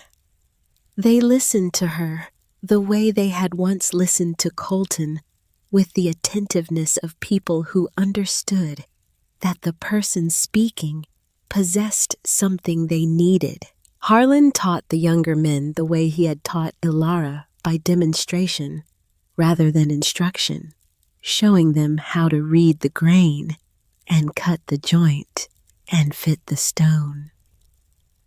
His damaged hands, 2 fingers lost to frostbite, limited his ability to work, but not his ability to see. He would stand at the edge of a new excavation, watching the men dig. And when someone made a mistake, he would walk over and tap the error with his boot, the way he had once tapped Elara's errors with his finger. The men who in ordinary circumstances might have resented being corrected by a 74-year-old hermit accepted it with the humility of people who had recently learned the cost of not listening. Virgil Moss came up from the county annex office to see the hearthlands for himself. He stood at the entrance of the first hearth and looked inside with the same expression he had worn when Elara had pushed her leather pouch across his counter, the expression of a man watching the world rearrange itself in a way he had not anticipated.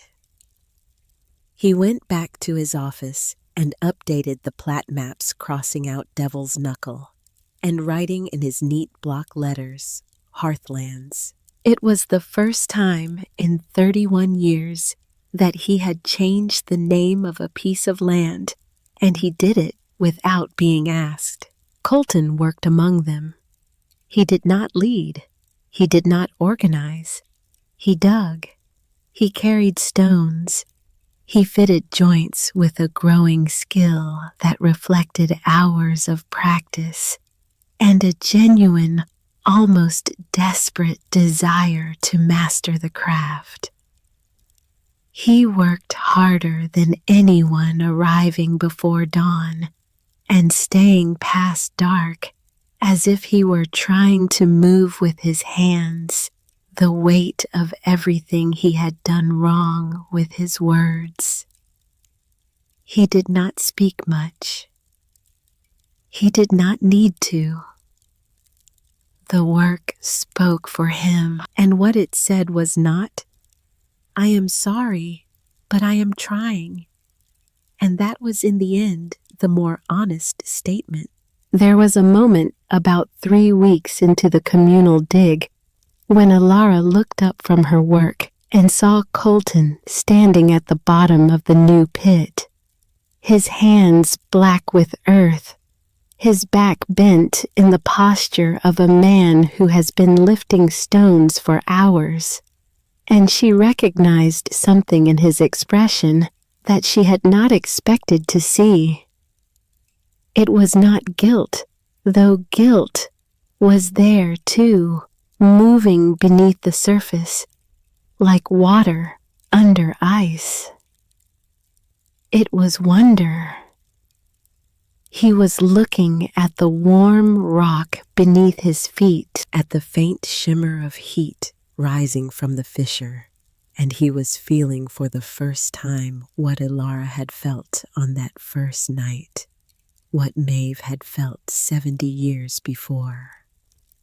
The earth was speaking, and he was beginning to hear it. She did not say anything.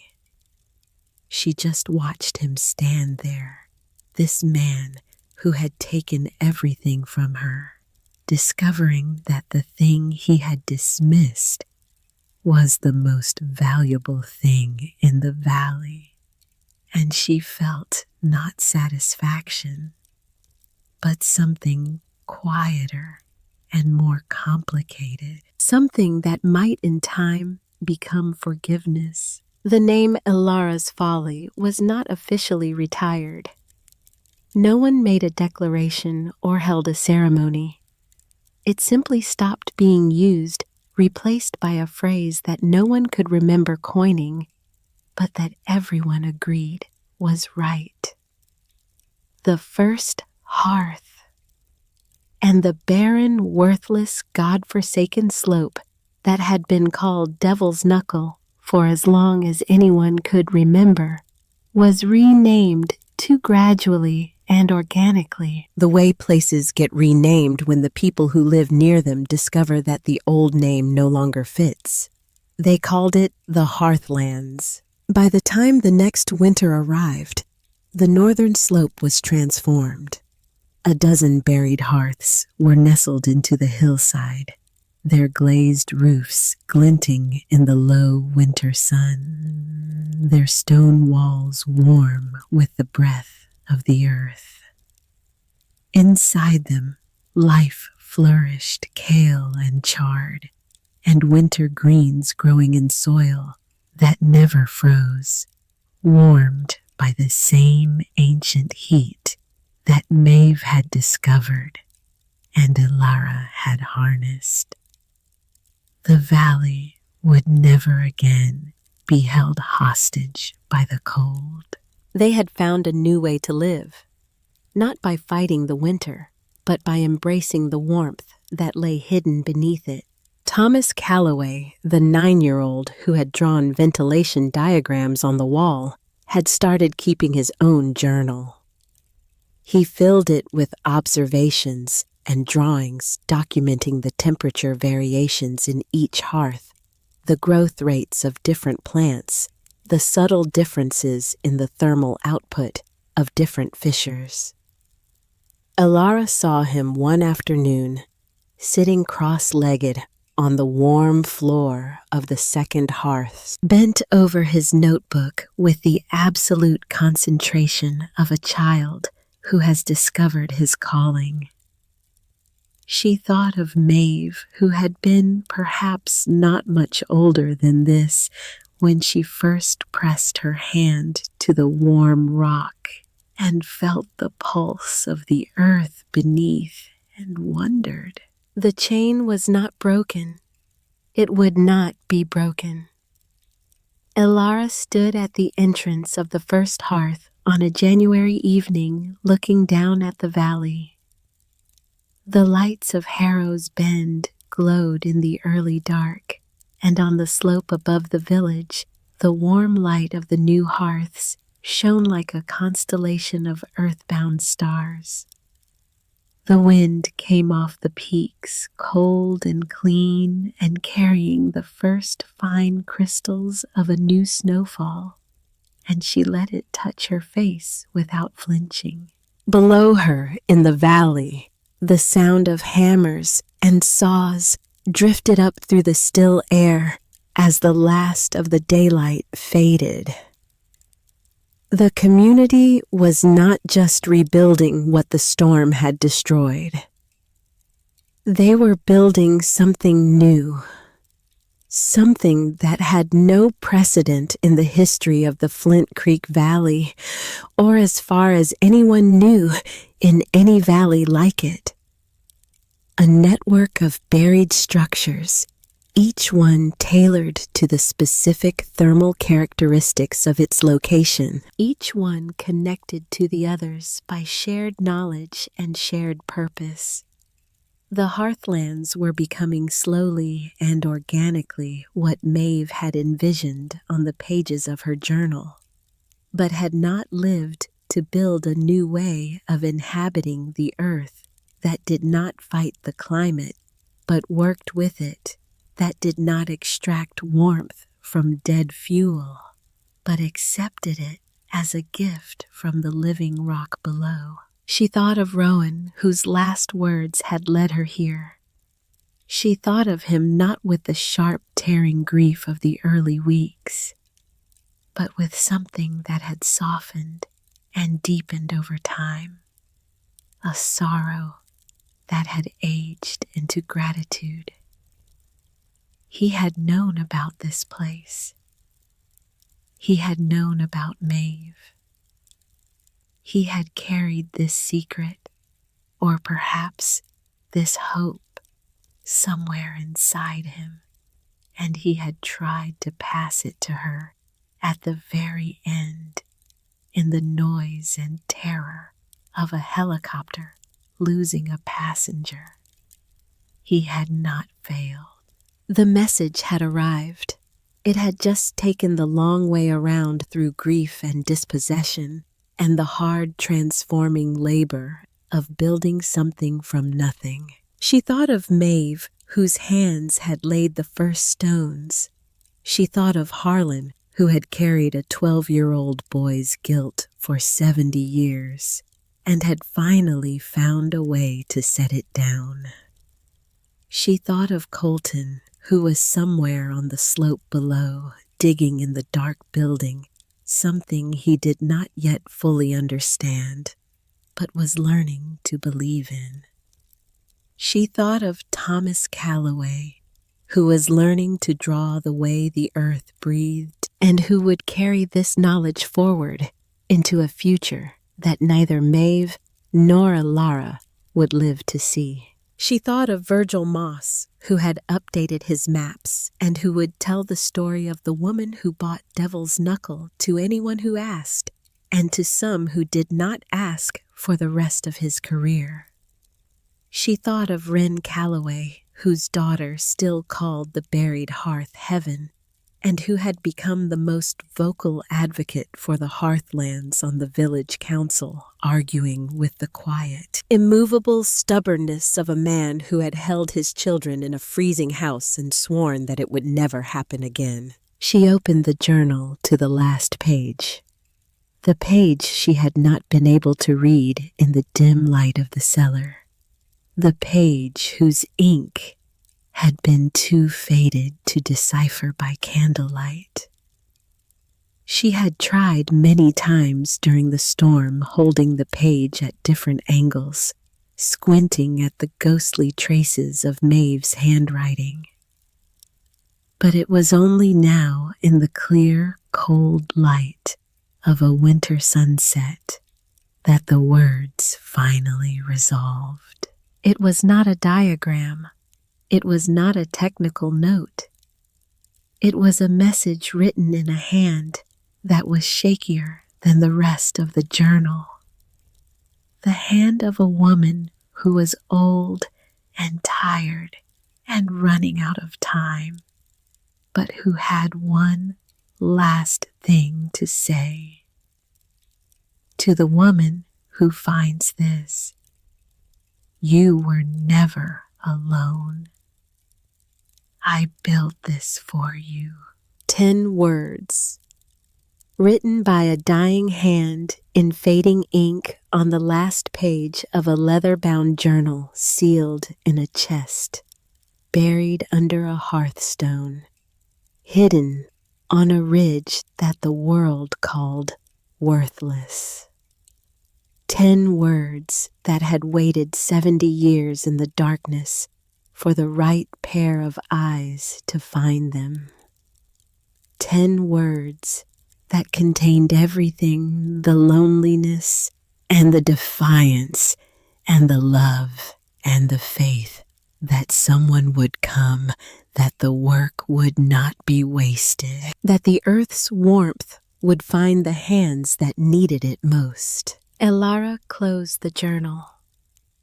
She held it against her chest over her heart and looked out at the valley where the snow was falling and the hearths were burning and the earth was breathing its ancient, patient warmth into the cold world above. The wind still howled across the high ridges, but down in the valley, down in the hearthlands, its voice was no longer a threat. It was just the sound of winter passing by, unable to touch the beating green heart that 2 women, separated by 70 years of silence, had built together in the hard and hidden earth.